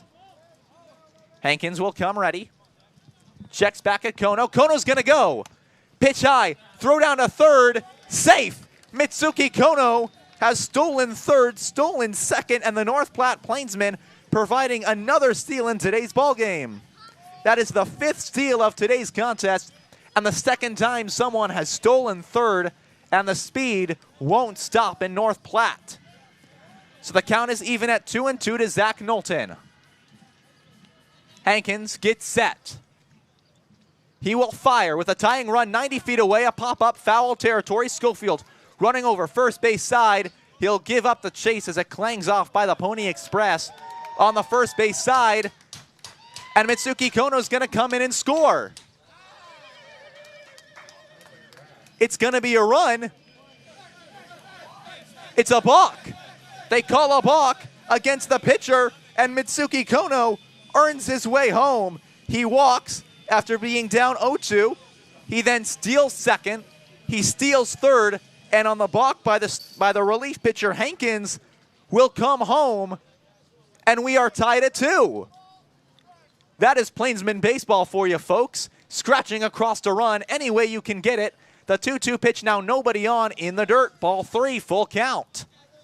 Zach Knowlton now in a full count. Game tied at 2. The pitch from Hankins is in there for strike 3. Freezes him looking. Side retired. But the North Platte Plainsmen with 2 outs get a rally. And we are tied at 2. We go to the 5th from Billwood Field. Nebraska Land Bank. Nebraska Land provides big bank services with the benefits of a local establishment. With 3 locations in North Platte, Nebraska Land provides home loans and personal accounting services along with business service as well. North Platte Regional Airport. With 2 daily flights to Denver, North Platte Regional Airport is just 1 short connection away from any destination in the world, all with short lines and personal service. Remember on your next flight to fly with North Platte. Pepsi. From providing beverages to Plainsman home games to being in the local deli's drink cooler, Pepsi is proud to support the North Platte Plainsmen, and our thanks to them for keeping the drink coolers stocked and ready at Billwood Field. Scottsbluff County Visitors Bureau. Located just 3 hours from North Platte, Scottsbluff County features some of the most stunning landmarks in the state. From Chimney Rock to the surrounding hills and bluffs, Scottsbluff County has it all for your outdoor exploring dreams. Plainsman baseball for you right there in the bottom half of the 4th inning. A walk, 2 stolen bases, and a balk scores Mitsuki Kono as they take a tie game now 2-2. We go to the top half of the 5th inning at Billwood Field. Bryce Butterfield still out on the mound for the Plainsmen. He's going to face Isaac Webb, Walker Polk, and Justin Hudson, the 2, 3, and 4 men in the lineup for the Liberal BJs. As we saw in that last inning, the Plainsmen playing scrappy ball. They walk, steal second, steal third, and a balk brings home Mitsuki Kono.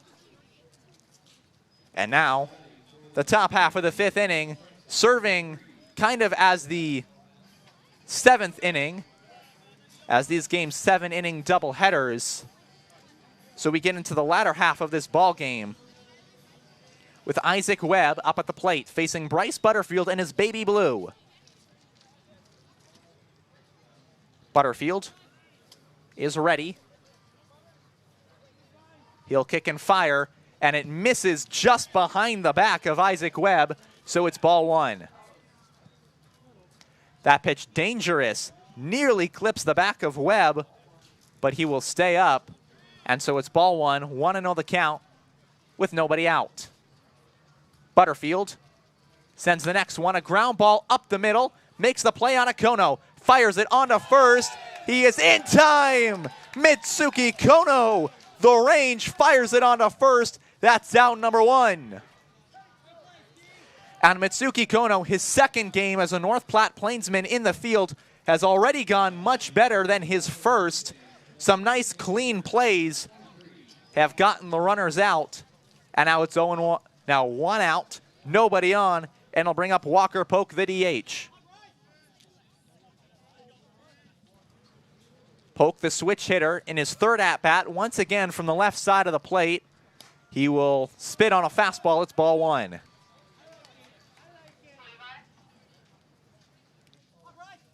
Polk gets ready against Butterfield. The 1-0. And it's in there for strike one.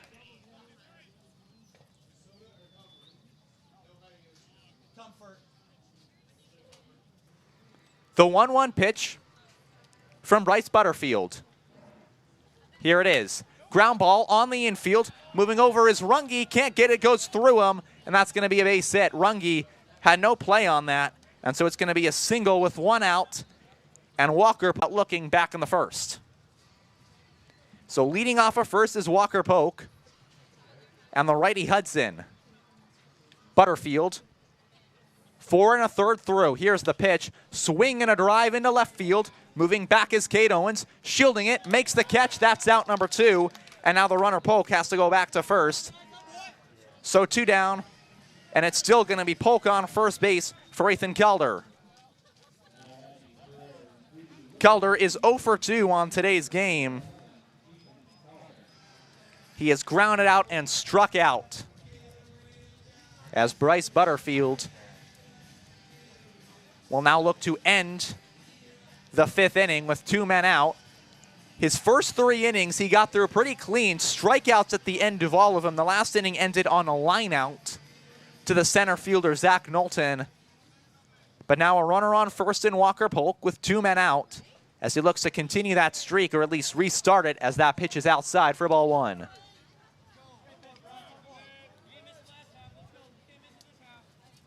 Butterfield is ready. He'll look back at the runner at first. Now he'll come set. Butterfield kicks and fires, and that's a fastball that just misses, so it's ball 2. 2-0 the count. Facing Ethan Kelder. Kelder, the lefty, digs into the batter's box. Pitch is high and tight, 3-0. Bryce Butterfield, after a dominant start to this inning, has now lost some of his control and now needs to find some again. 3-0 the count to Ethan Kelder. The pitch. That's away, ball 4, and he walks him. So a 4-pitch walk to Ethan Kelder. And 2 outs will bring 2 on. And Jackson Schofield, the first baseman. As we saw before that 3-0 pitch, a Red Wing Blackbird fly by and get out of harm's way before anything could happen and make his way on through. As now getting ready to join us in the broadcast booth, we'll get in between innings. Will be Sota Inden, so please stay with us here for that. We'll hold off on the commercials. 2 outs. Here's the pitch, and it is outside for ball 1. Schofield has struck out looking and grounded out to the shortstop in today's contest already. And waiting on deck is Derek Lukes, whose single and a home run has been huge for a Liberal. Here's the 1-0 pitch. Swing and a miss. That's strike 1. A healthy hack by Jackson Schofield. Well, now even the count at 1. Bryce Butterfield has gone 4.2 innings, has only allowed 2 runs, tries to get out of the 5th inning, harmless, and he throws that next one up high. It's 2-1. 2 on the count. Ethan Calder is at first base after the walk. Walker Polk is at second after his single to left field. They got through the glove of Trey Runge. Waiting on it is Schofield. Here's the pitch, a line drive into right field. That's going to be a base hit. Gets down in front of Sam Bond. In to score is Walker Polk. Play at the plate is not in time. A single that moves the runner. Calder over to third, and the Liberal BJs have retaken the lead. It's 3-2. Walker Polk scored all the way from second. That play made close by a nice throw by Sam Bond, but it pulled Ryan Kelly offline just a little bit. And so Liberal has a 3-2 lead. Here on the top of the 5th inning after North Platte tied it in the bottom of the 4th. And now Davin Conway, the assistant coach, will go out and he'll have a conversation with Bryce Butterfield. As now getting ready to join us, Sota Inden, one of the pitchers of this Plainsman staff. Sota, pleasure to have you up here in the broadcast booth. Hello. I'm so nervous to join the podcast. Thank you. I'm from Japan. One of the Japanese players. How different has it been coming over and coming to North Platte, Nebraska, of all places, for your summer? My Japanese friend Yoshi introduced me this week, and I decided to join this week. Yeah. One thing I've noticed you have out there is your baseball glove is bright yellow. Is there any inspiration behind that color and any meaning behind that glove? Yeah. In Japan, in my high school, my best friend uses that color glove, and yeah. In America, I feel like lonely and homesick because American culture is so much different. So much different by Japanese style. So, yeah, I decided to put the yellow color on my glove. Yeah. And you have 3 other Japanese players on the team. How has that been, just having other players who from the same country with you on this team here in North Platte? Yeah, I'm so glad to play with Japanese guys because their style, I like the Japanese defense style and pitching style. So. And they're good players, so yeah, I'm so glad. So the next pitch is in the dirt. That'll be ball number 2. What has been your favorite part about being in North Platte, Nebraska so far this summer? I like the nature around the North Platte. Yeah, there is so many green colors. Yeah. Have you done anything special so far while out in North Platte? Any special hikes or visit any special areas while in town?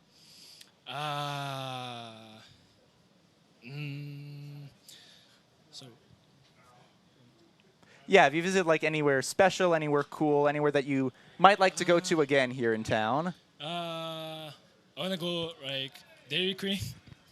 Yeah, I like Dairy Queen, so yeah, I want to go sometimes. As another run scores for Liberal, it is now 4-2. We're going to have a pitching change here in North Platte, Nebraska. What is something you're looking forward to? Obviously, the season pretty young. Is there anything you're looking forward to in the upcoming year here with the Plainsmen?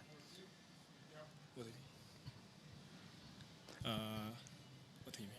Oh, like, is there anything special that you're looking forward to? Anything that you want to do while here in North Platte? Yeah, I wanna pitch many innings on the North Platte mound for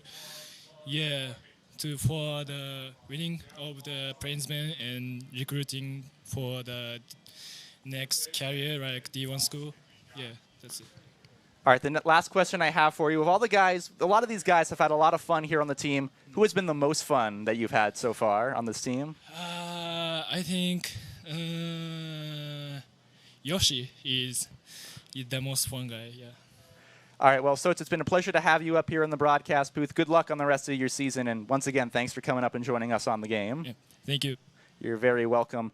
As Sota Inden joins us in the North Platte broadcast booth, we have a pitching change out here on the mound. A new pitcher for the Plainsmen. We'll be back with you in a little bit with all the details.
So a new pitcher for the North Platte Plainsmen will come on in relief of Bryce Butterfield, who started the 5th inning out strong, had 2 outs and only 1 man on first base in Walker Polk, but ever since then, the inning has started to get a little bit out of hand.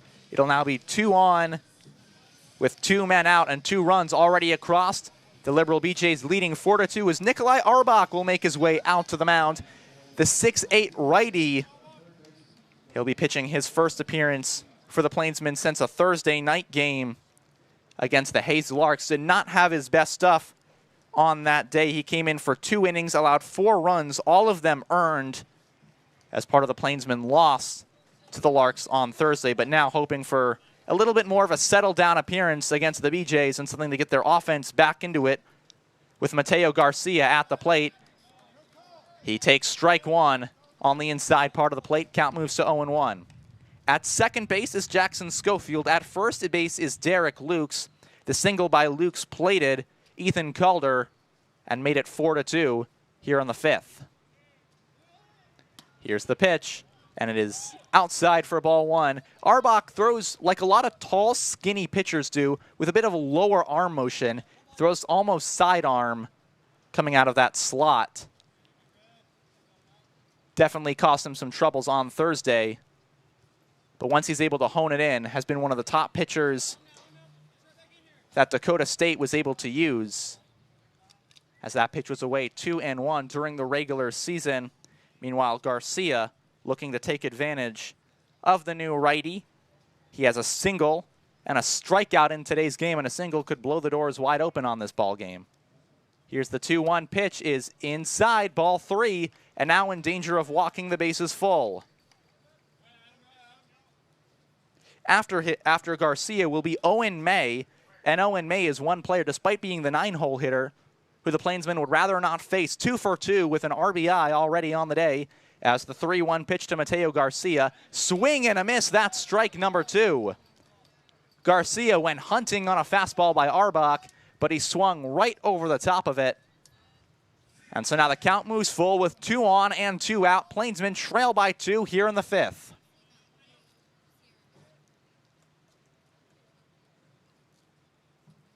Gets set, and the tall righty will kick and fire. Runners go, swing and a miss.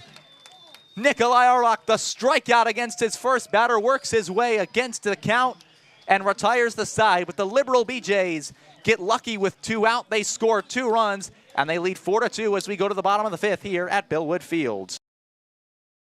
Great Plains Foot and Ankle, providing quality health care since 1991. Great Plains Foot and Ankle is the perfect place to go for any foot pains. And with no referrals needed, it's as easy as ever to schedule an appointment with them today. Maple Park Dental Associates has the best quality dental care and the friendliest staff. With top-notch dentists in 3 locations, you can be sure to get your regular checkups and cleaning, plus any dental care anyone in your family needs, including fillings, crowns, bridges, root canals, wisdom tooth extractions, implants, dentures, partials, straightening, and whitening. They can even help with those facial fine lines and wrinkles. Love your smile with the help of Maple Park Dental Associates, with offices in North Platte, Sutherland, and Broken Bow. Miller Coors provides beer to Billwood Field for the 2023 season. From Coors Banquet and Light to Budweiser and other Bud products, the Plainsmen are proud to have Miller Coors provide beverages for all Plainsmen home games, and please drink responsibly. 4 runs score for the Liberal BJs in the top half of the 5th inning. They now lead 4-2 as we go to the bottom of the 5th as part of this first game of a doubleheader between the North Platte Plainsmen and Liberal. And for the Plainsmen, down by 2 runs, they were able to score 1 after falling behind in the last inning. Now they need 2, and they're facing Tyler Hankins, who had some problems on the mound in his last frame, balked in a run. But other than that, ground out, strikeout, and a strikeout, and he'll get the 2, 3, and 4 hitters for North Platte. It's going to be Cade Owens, Ryan Kelly, and Sam Bond. And Cade Owens has had a fairly good day up to this point. He walked and was hit by a pitch in his 2 trips to the plate, scored his first time, and has stolen a total of 3 bases. And now we'll look to help the Plainsmen start a rally down by 2 as we get into the later stages of this ball game. The first pitch from Hankins, a swing and a miss for strike number 1. Kate Owens swung over the top of it, trying to provide some early pop right away, but instead misses, and the 0-1 pitch is away as Owens fakes bunt, then drops it back, so the count is even 1-1 after the pitch was outside. Garcia, the third baseman, is now playing in about 3 steps off the grass, as that's a high pop-up on the infield. May calling everybody off. He's going to have it. That's out number 1. And no real problem there for the second baseman, Owen May. He calls everybody off and gets the first out of this inning. And so for the first time in today's game, Kate Owens is retired.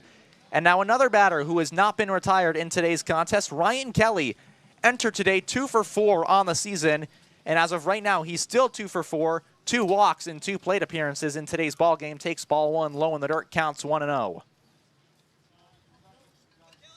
Has moved up to second and third base, has yet to score despite being in scoring position both times on base as he takes ball number 2 inside, nearly wears it. And so already ahead in the count. After Ryan Kelly, it'll be Sam Bond, who has had less fortune, as that's a high pop-up on the infield. Moving back is Garcia and Webb. Garcia calling everybody off on the third baseman, has it for out number 2. So 2 batters, 2 pop-ups, and 2 outs, and that'll bring up Sam Bond. 0 for 11 on the season. He has struck out 8 times, including his 2 today, but will now look to turn that all around with 1 swing of the bat right here.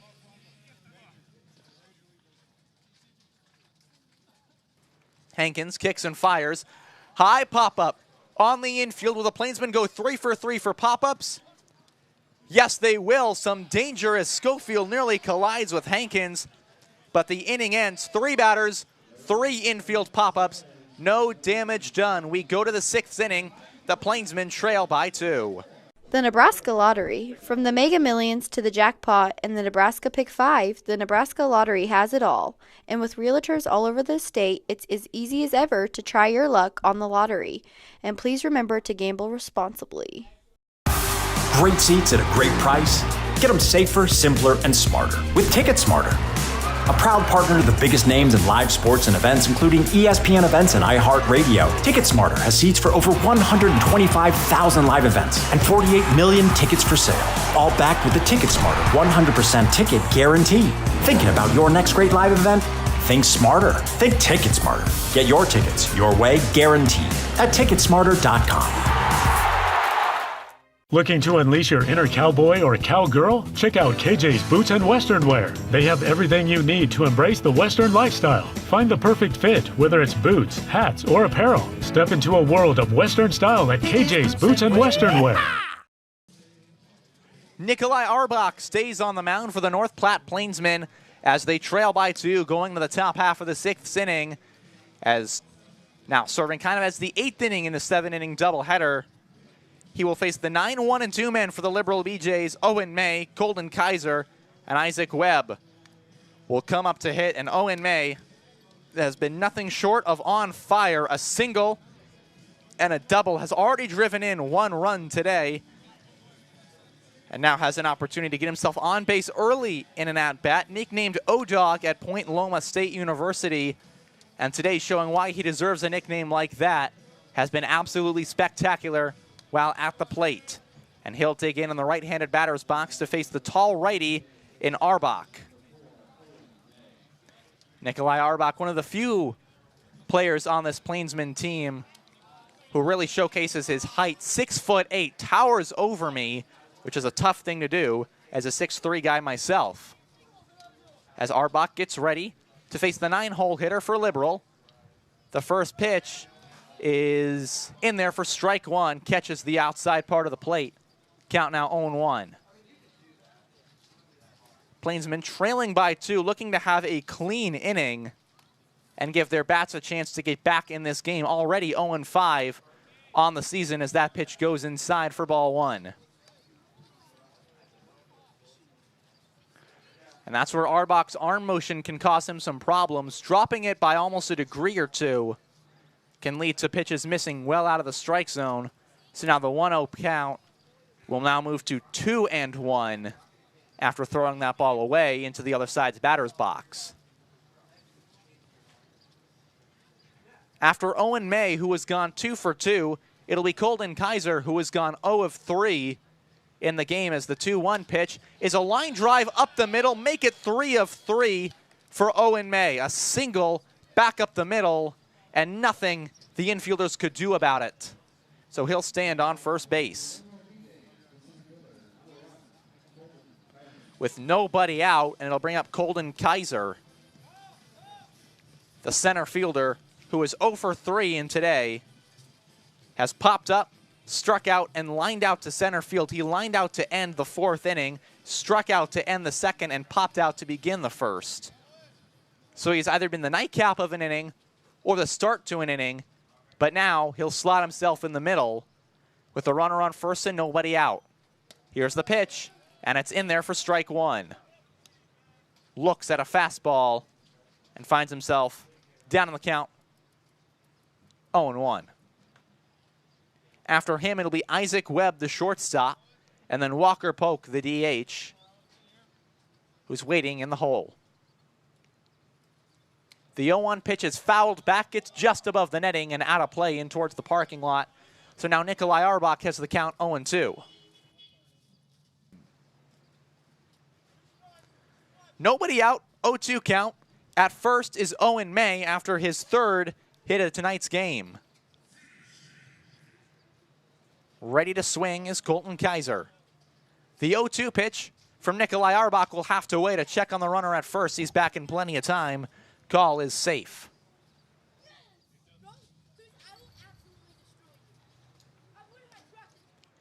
Nikolai Arbach struck out the 1 batter he faced in the 5th inning, and now has an 0-2 count.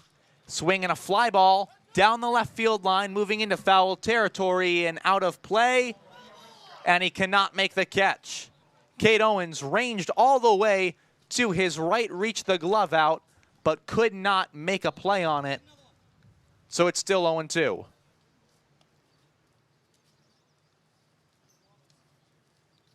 Kaiser will look to redeem himself for some of his mistakes already in today's game, and he could do that by moving the runner over. 0-2 the count. On first is Owen May after his single. Arbach gets ready, checks the runner at first, now looks back at the plate. He'll kick and fire. Swing popped up, foul territory, getting out of play off towards the reservoir and off towards the water. Count is 0-2.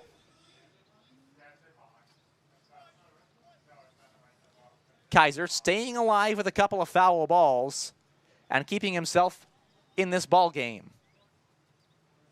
The count is 0-2 and a man on. Check at the runner at first. Ball gets away. The throw goes behind the first baseman, Tucker Bond. Down to second is May. He'll move his way to third. The ball rolls out of play, and so he'll have to stop at third base. And a key mistake for the Plainsmen has put a runner 90 feet away with nobody out and an 0-2 count, rather than still at first base.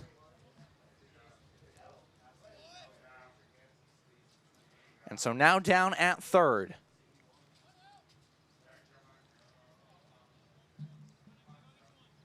Kaiser ready. A run that would make it a 3-run lead is 90 feet away. And the pitch by Arbach. Inside, ball 1. Count now 1-2. So he came in to the sequence, up in the count, 0-2 did Arbach, and now, despite having the runner only at first, the error moves the runner over to third base with nobody out. Here's the pitch and a high fly ball, hit in the air to right field, moving back on it, makes the catch is Sam Bond. Tagging is Owen May. He will score. It is now 5-2. Liberal. The sac fly. Sam Bond does all he could, tracks it down, but due to the error, put the runner on third base. There was nothing that could be done to stop May from scoring, and so now 1 out and nobody on base. The BJ's lead 5-2, and up to the plate is Isaac Webb. Webb is 1 for 3 on tonight. He singled and grounded out twice. The pitch from Nikolai is in there for strike one. Plainsmen had the lead after the first inning, had it tied after the fourth, and have now allowed 3 unanswered runs to fall behind 5-2 as there's a pop-up into foul territory.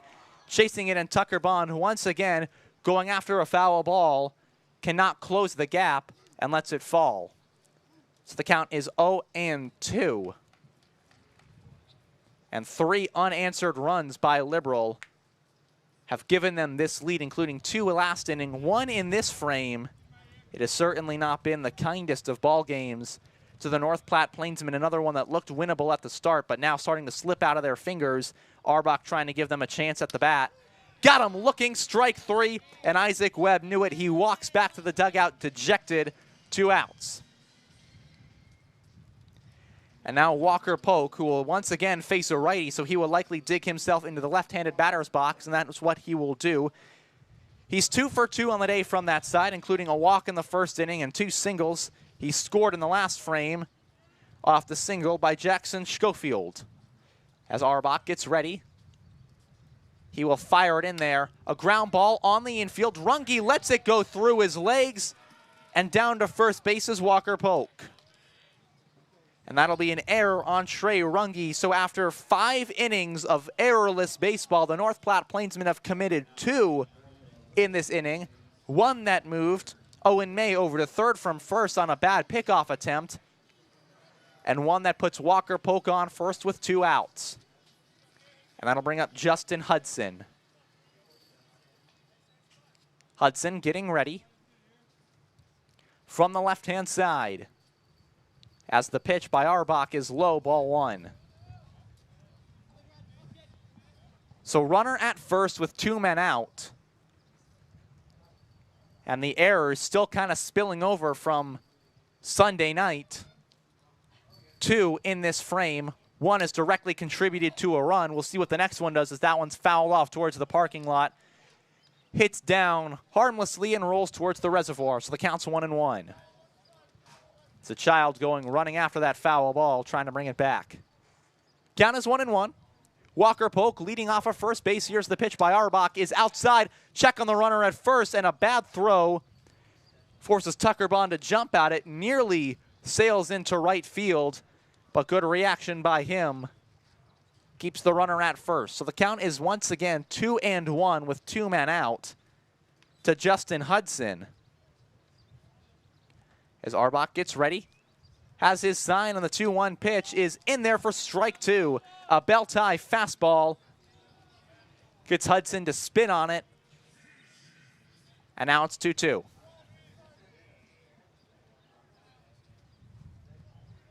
Arbach ready. He will look in. He will kick and fire. The 2-2 pitch, swing and a miss. Got him to go, and the inning is over. A run scores after a hit and 2 errors. The North Platte Plainsmen find themselves down 3 with only 2 chances at the bat left here at Billwood Field. Nebraska Land Bank. Nebraska Land provides big bank services with the benefits of a local establishment. With 3 locations in North Platte, Nebraska Land provides home loans and personal accounting services along with business service as well. North Platte Regional Airport. With 2 daily flights to Denver, North Platte Regional Airport is just 1 short connection away from any destination in the world, all with short lines and personal service. Remember on your next flight to fly with North Platte. Pepsi. From providing beverages to Plainsmen home games to being in the local deli's drink cooler, Pepsi is proud to support the North Platte Plainsmen, and our thanks to them for keeping the drink coolers stocked and ready at Billwood Field. Scottsbluff County Visitors Bureau. Located just 3 hours from North Platte, Scottsbluff County features some of the most stunning landmarks in the state. From Chimney Rock to the surrounding hills and bluffs, Scottsbluff County has it all for your outdoor exploring dreams. The Plainsmen have 2 innings left if they want to come back by down 3 runs and try and win their first game of the regular season facing the Liberal BJs. And still out there on the bump, Tyler Hankins, the big righty for the Liberal BJs, coming out of Rogers State, 6'7", 270 pounds. On the other side, the Plainsmen have been throwing Nikolai Arbach the last 1 1/3 inning.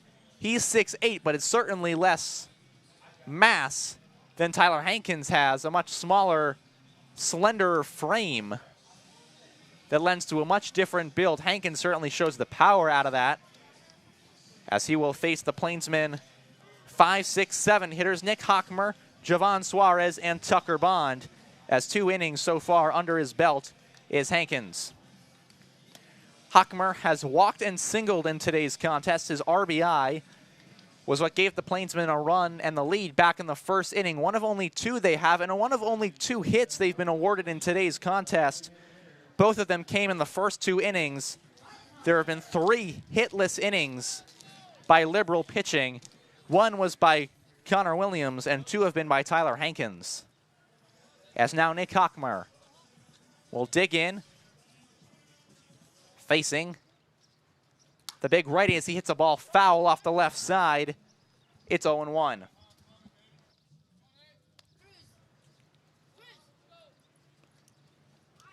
Hockmer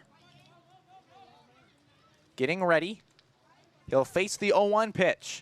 Foul ball just over our heads, and there it is, the foul ball of today's game that goes right over our section of the press box and out of play. My live stream partner, Daniel Castagna, and I see a couple of those every game. And now an 0-2 pitch to Hockmer. High, and that's ball 1. Hockmer hitting .286 on the season coming into today's game. And he's gone 1 for 1 with a walk. The 1-2 pitch is outside, ball 2. Count evens at 2 apiece. And right now, a good look for Nick Hockmer, trying to start a rally. 2-2 pitch lashed foul down the left field line. That ball was hit hard, and had it stayed on its path fair, would have been a double and possibly rolled to the 330 sign, but instead makes its way foul and goes in towards the Plainsman bullpen. 2-2 to the lefty Hockmer from the righty Hankins. Is outside, and the count is full. And once again, the Plainsmen have worked a full count against Liberal pitchers. They have not made their outs easy, and they hope to cash in here in the 6th. The pitch, swing and a miss, gets Hockmer for out number 1. Swung at a fastball that was eyeball high, and that'll bring up Jovan Suarez, who doubled back in the 2nd. In what looked to be a rally starter, a leadoff double, made his way all the way down to 3rd, and then was left stranded. And he was the last batter to face Connor Williams as he swings at a ball that bounces about a foot in front of the plate. It's 0-1. Javon thinking one thing and one thing here, extra bases with that kind of hack.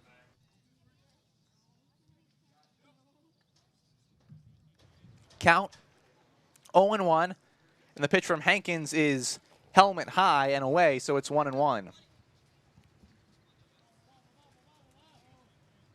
Jovan Suarez, 7 at-bats in 22. As he goes and hits the next pitch, high fly ball to shallow left field. Hudson moving in on it. He will make the catch for out number 2. And that'll bring up Tucker Bond. That shows part of his problem. A bit of a free swinger is Jovan Suarez. And now Tucker Bond came into today 2 for 11 on the season. Now 2 of 13 with a sac hit. That moved Jovan Suarez down to 3rd. As the Bond Bros have yet to deliver as advertised for North Platte in the first 6 games of the season. And the first pitch will come in is a bit of a changeup that catches the belt. It's 0-1.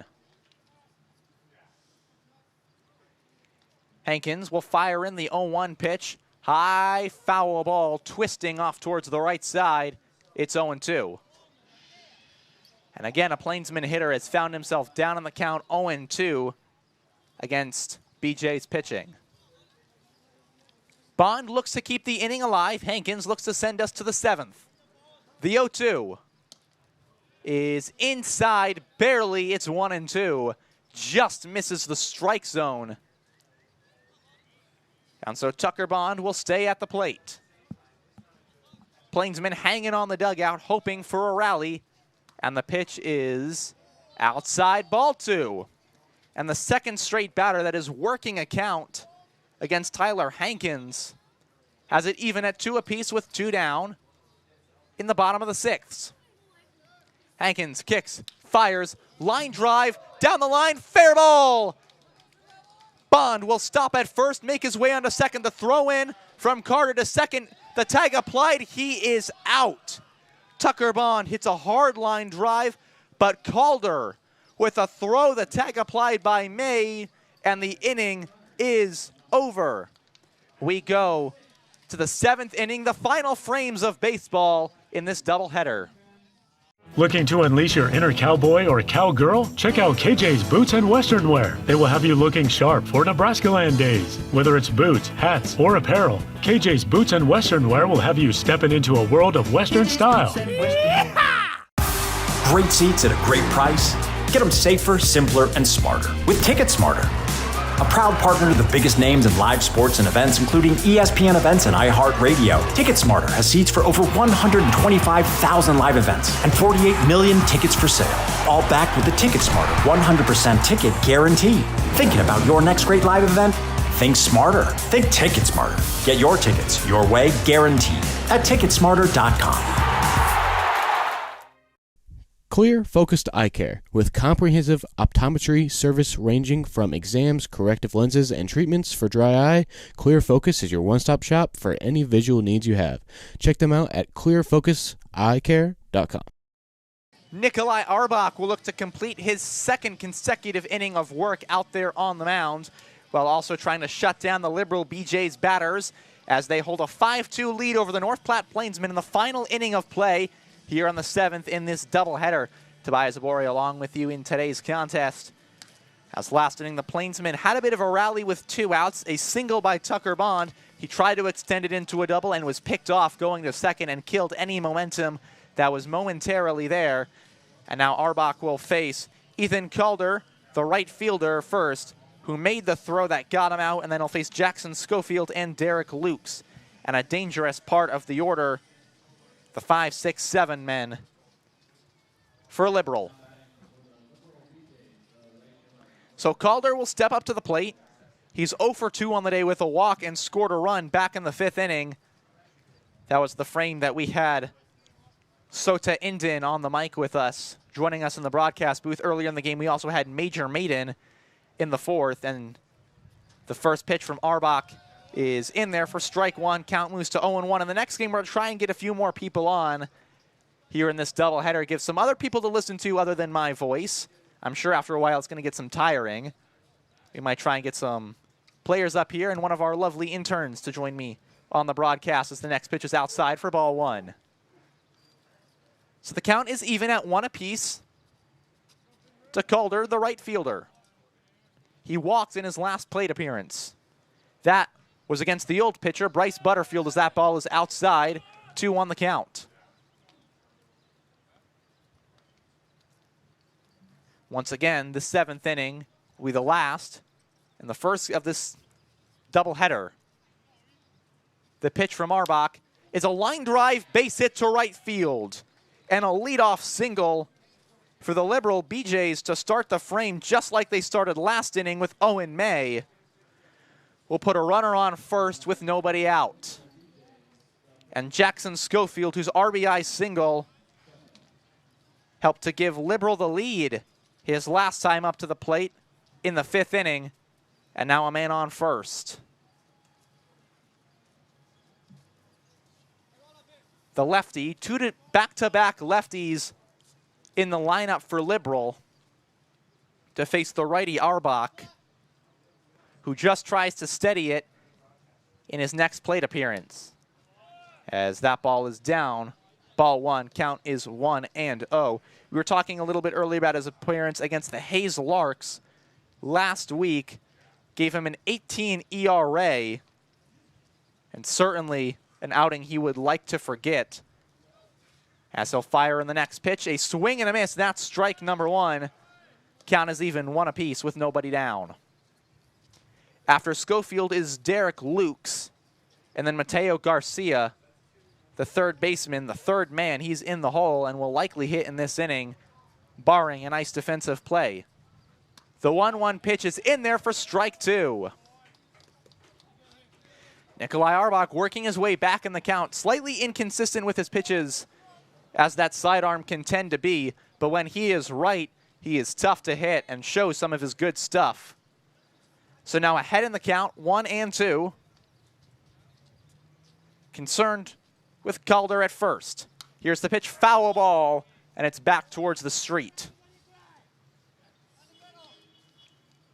Calder, not necessarily a guy who has showcased his speed in today's contest. The walk and the single have not allowed him to in the ground out back to Butterfield in the second, but he can certainly make some moves if given the opportunity. Arbach is ready with the 1-2. Here's the pitch, and that's a line drive into center field. Over to make the catch is Zach Knowlton. That's out number 1. Schofield stung the line drive, but Knowlton was able to range towards his right, make the catch, as Calder has to make his way back to first base. And so there's 1 out for Derek Lukes. The infield moving towards double play depth against Lukes, who has singled, homered, and singled in today's contest. That home run came while Major Maiden was with us, or just about to join us in the broadcast booth. And a swing and a miss at strike number 1. And he's got a lot of power in that swing. He showcased it pretty liberally in today's contest.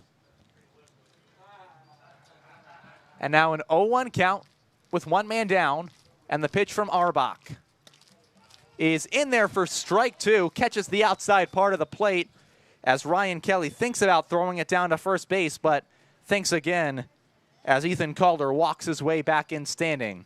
0-2, 1 out. Calder leading off for first with about 2.5 steps off the bag. Arbach fires it in there, and it's away for ball 1. So the count is a 1-2 against the man who has done the most damage to the Plainsmen in today's game, at least this first one. They lead 5-2 here in the top half of the 7th. And the pitch from Arbach.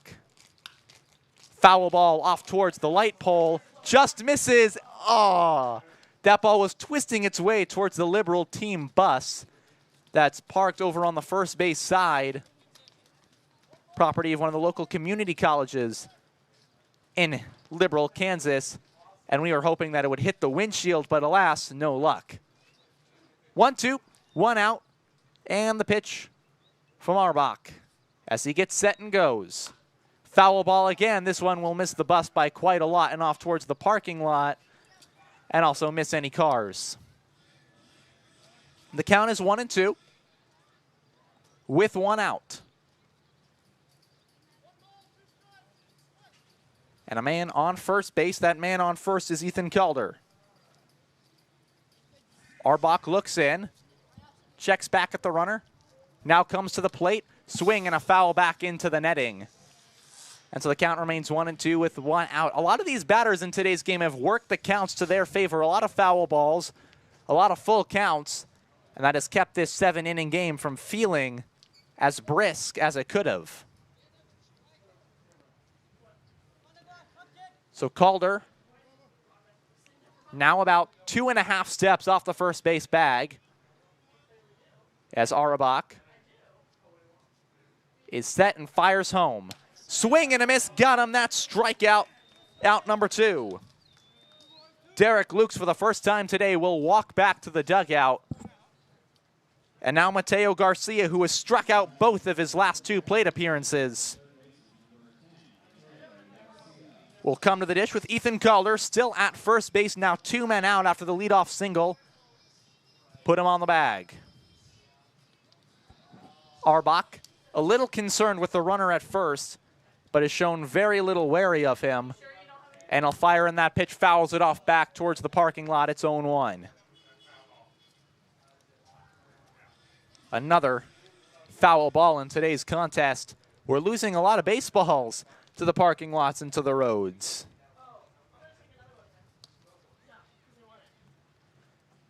Nikolai Arbach tries to get himself out of an inning after the leadoff single and redeem himself from his first game that he pitched this year against the Hayes Larks back on Thursday of last week. The Larks looks to tack on one more here in the 7th, up by 3.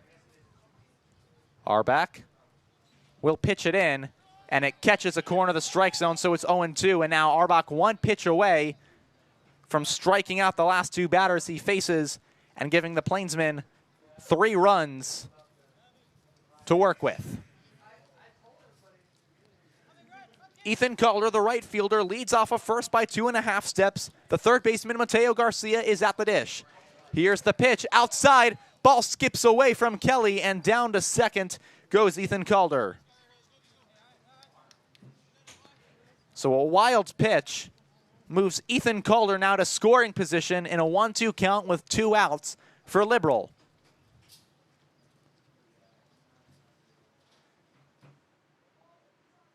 As ready at the plate is Mateo Garcia. Now he has a runner in scoring position. No RBIs on the day does Garcia. He could have one right here.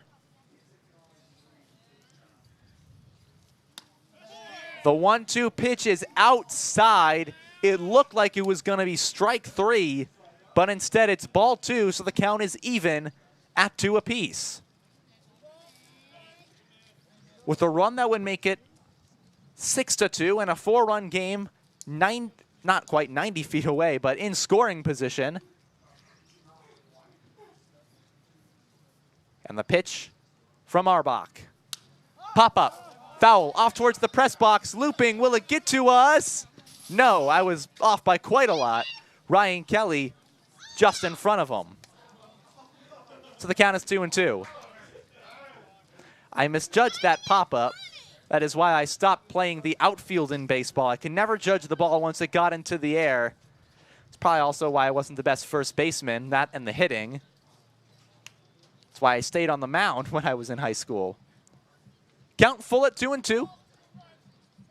2 outs. Runner on second. Garcia up. Owen May is waiting on deck, and the last man the Plainsmen would like to see in this situation. Arbach readies and fires. Swing and a miss, he got him. Back-to-back strikeouts ends the inning for the North Platte Plainsmen. We go to the bottom of the 7th. 3 runs needed if North Platte wants a comeback in this first game against the Liberal BJs. Great Plains Foot and Ankle, providing quality health care since 1991.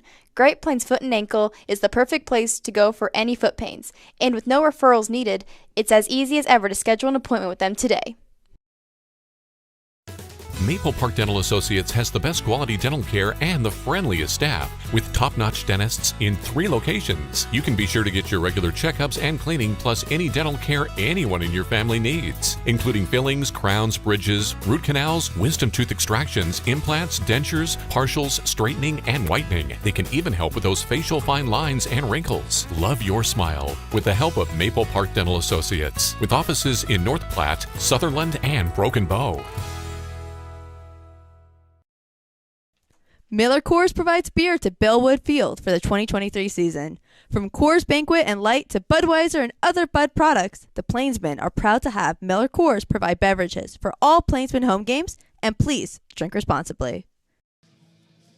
3 innings, 1 hit, 1 run, 3 strikeouts. That's the final line for Tyler Hankins. He comes out in the bottom half of the 7th inning on the Liberal side of the mound, and they're going to go to their closing pitcher, number 21, Ryder Slatton, the right-handed first-year pitcher from San Joaquin Delta Community College out of El Dorado Hills, California. And another tall righty that Liberal is going to throw out there on the mound. Remember, Hankins was 6'7", 270. Slatton isn't quite that big, but he's 6'4", 190, and has a lot to him. Kind of similar in build to Nikolai Arbach. Tall, skinny, and slender right-hander, and he will face the Plainsmen as they are down by 3 runs, trying to win their first game of the season. It'll be the 8, 9, and 1 hitters. Trey Runge, Mitsuki Kono, and Zach Knowlton are scheduled to hit, as Runge will get ready to lead off. He's 0 for 2 in today's game and has struck out twice. And some key situations, he struck out with 1 out on the board, and Jovan Suarez down at third in the second inning. And a strikeout where would have been key for the Plainsmen to get a run across, as Suarez was stranded 90 feet away from scoring in the second, and a key run left off the board. In that frame, he also struck out with already 1 man out in the 4th inning. That was just the second batter that Tyler Hankins faced on the day. So now he will see his 3rd batter in as many trips to the plate. 0 for 11 entering today, now 0 for 13 with 5 strikeouts, and the first pitch is low. That's ball 1. If any Plainsman can get on base, Cade Owens would be due up here on the 7th. The 0-1 pitch is a chopper, an excuse-me swing on the infield, fielding it onto first, and it is in time for out number 1.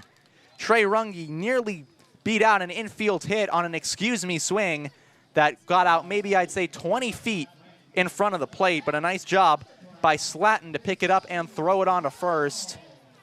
So 1 man out already, and now the 9-hole hitter, Mitsuki Kono. He's grounded out to the first baseman and walked in today's game. That walk ended up scoring a run back in the 4th inning after 2 steals and a balk. And the first pitch is in there for strike 1.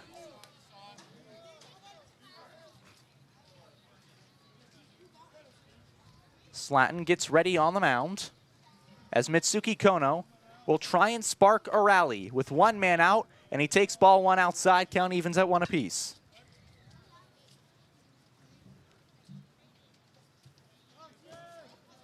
Ryder Slatton, coming out of high school, was rated as one of the top pitchers for his group in California. As a ground ball by Kono to the 3rd baseman, Schofield takes it himself. That's out number 2.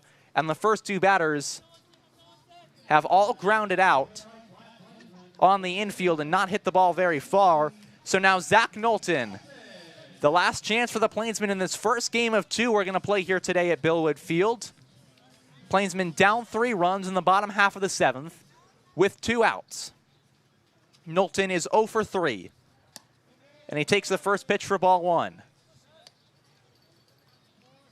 A little outside, and if he can get on, Cade Owens has walked and been hit by a pitch. He's scored a run. He's also popped out to the 2nd baseman as that ball's in the dirt and gets through the legs of Lukes, but with nobody on base, matters not.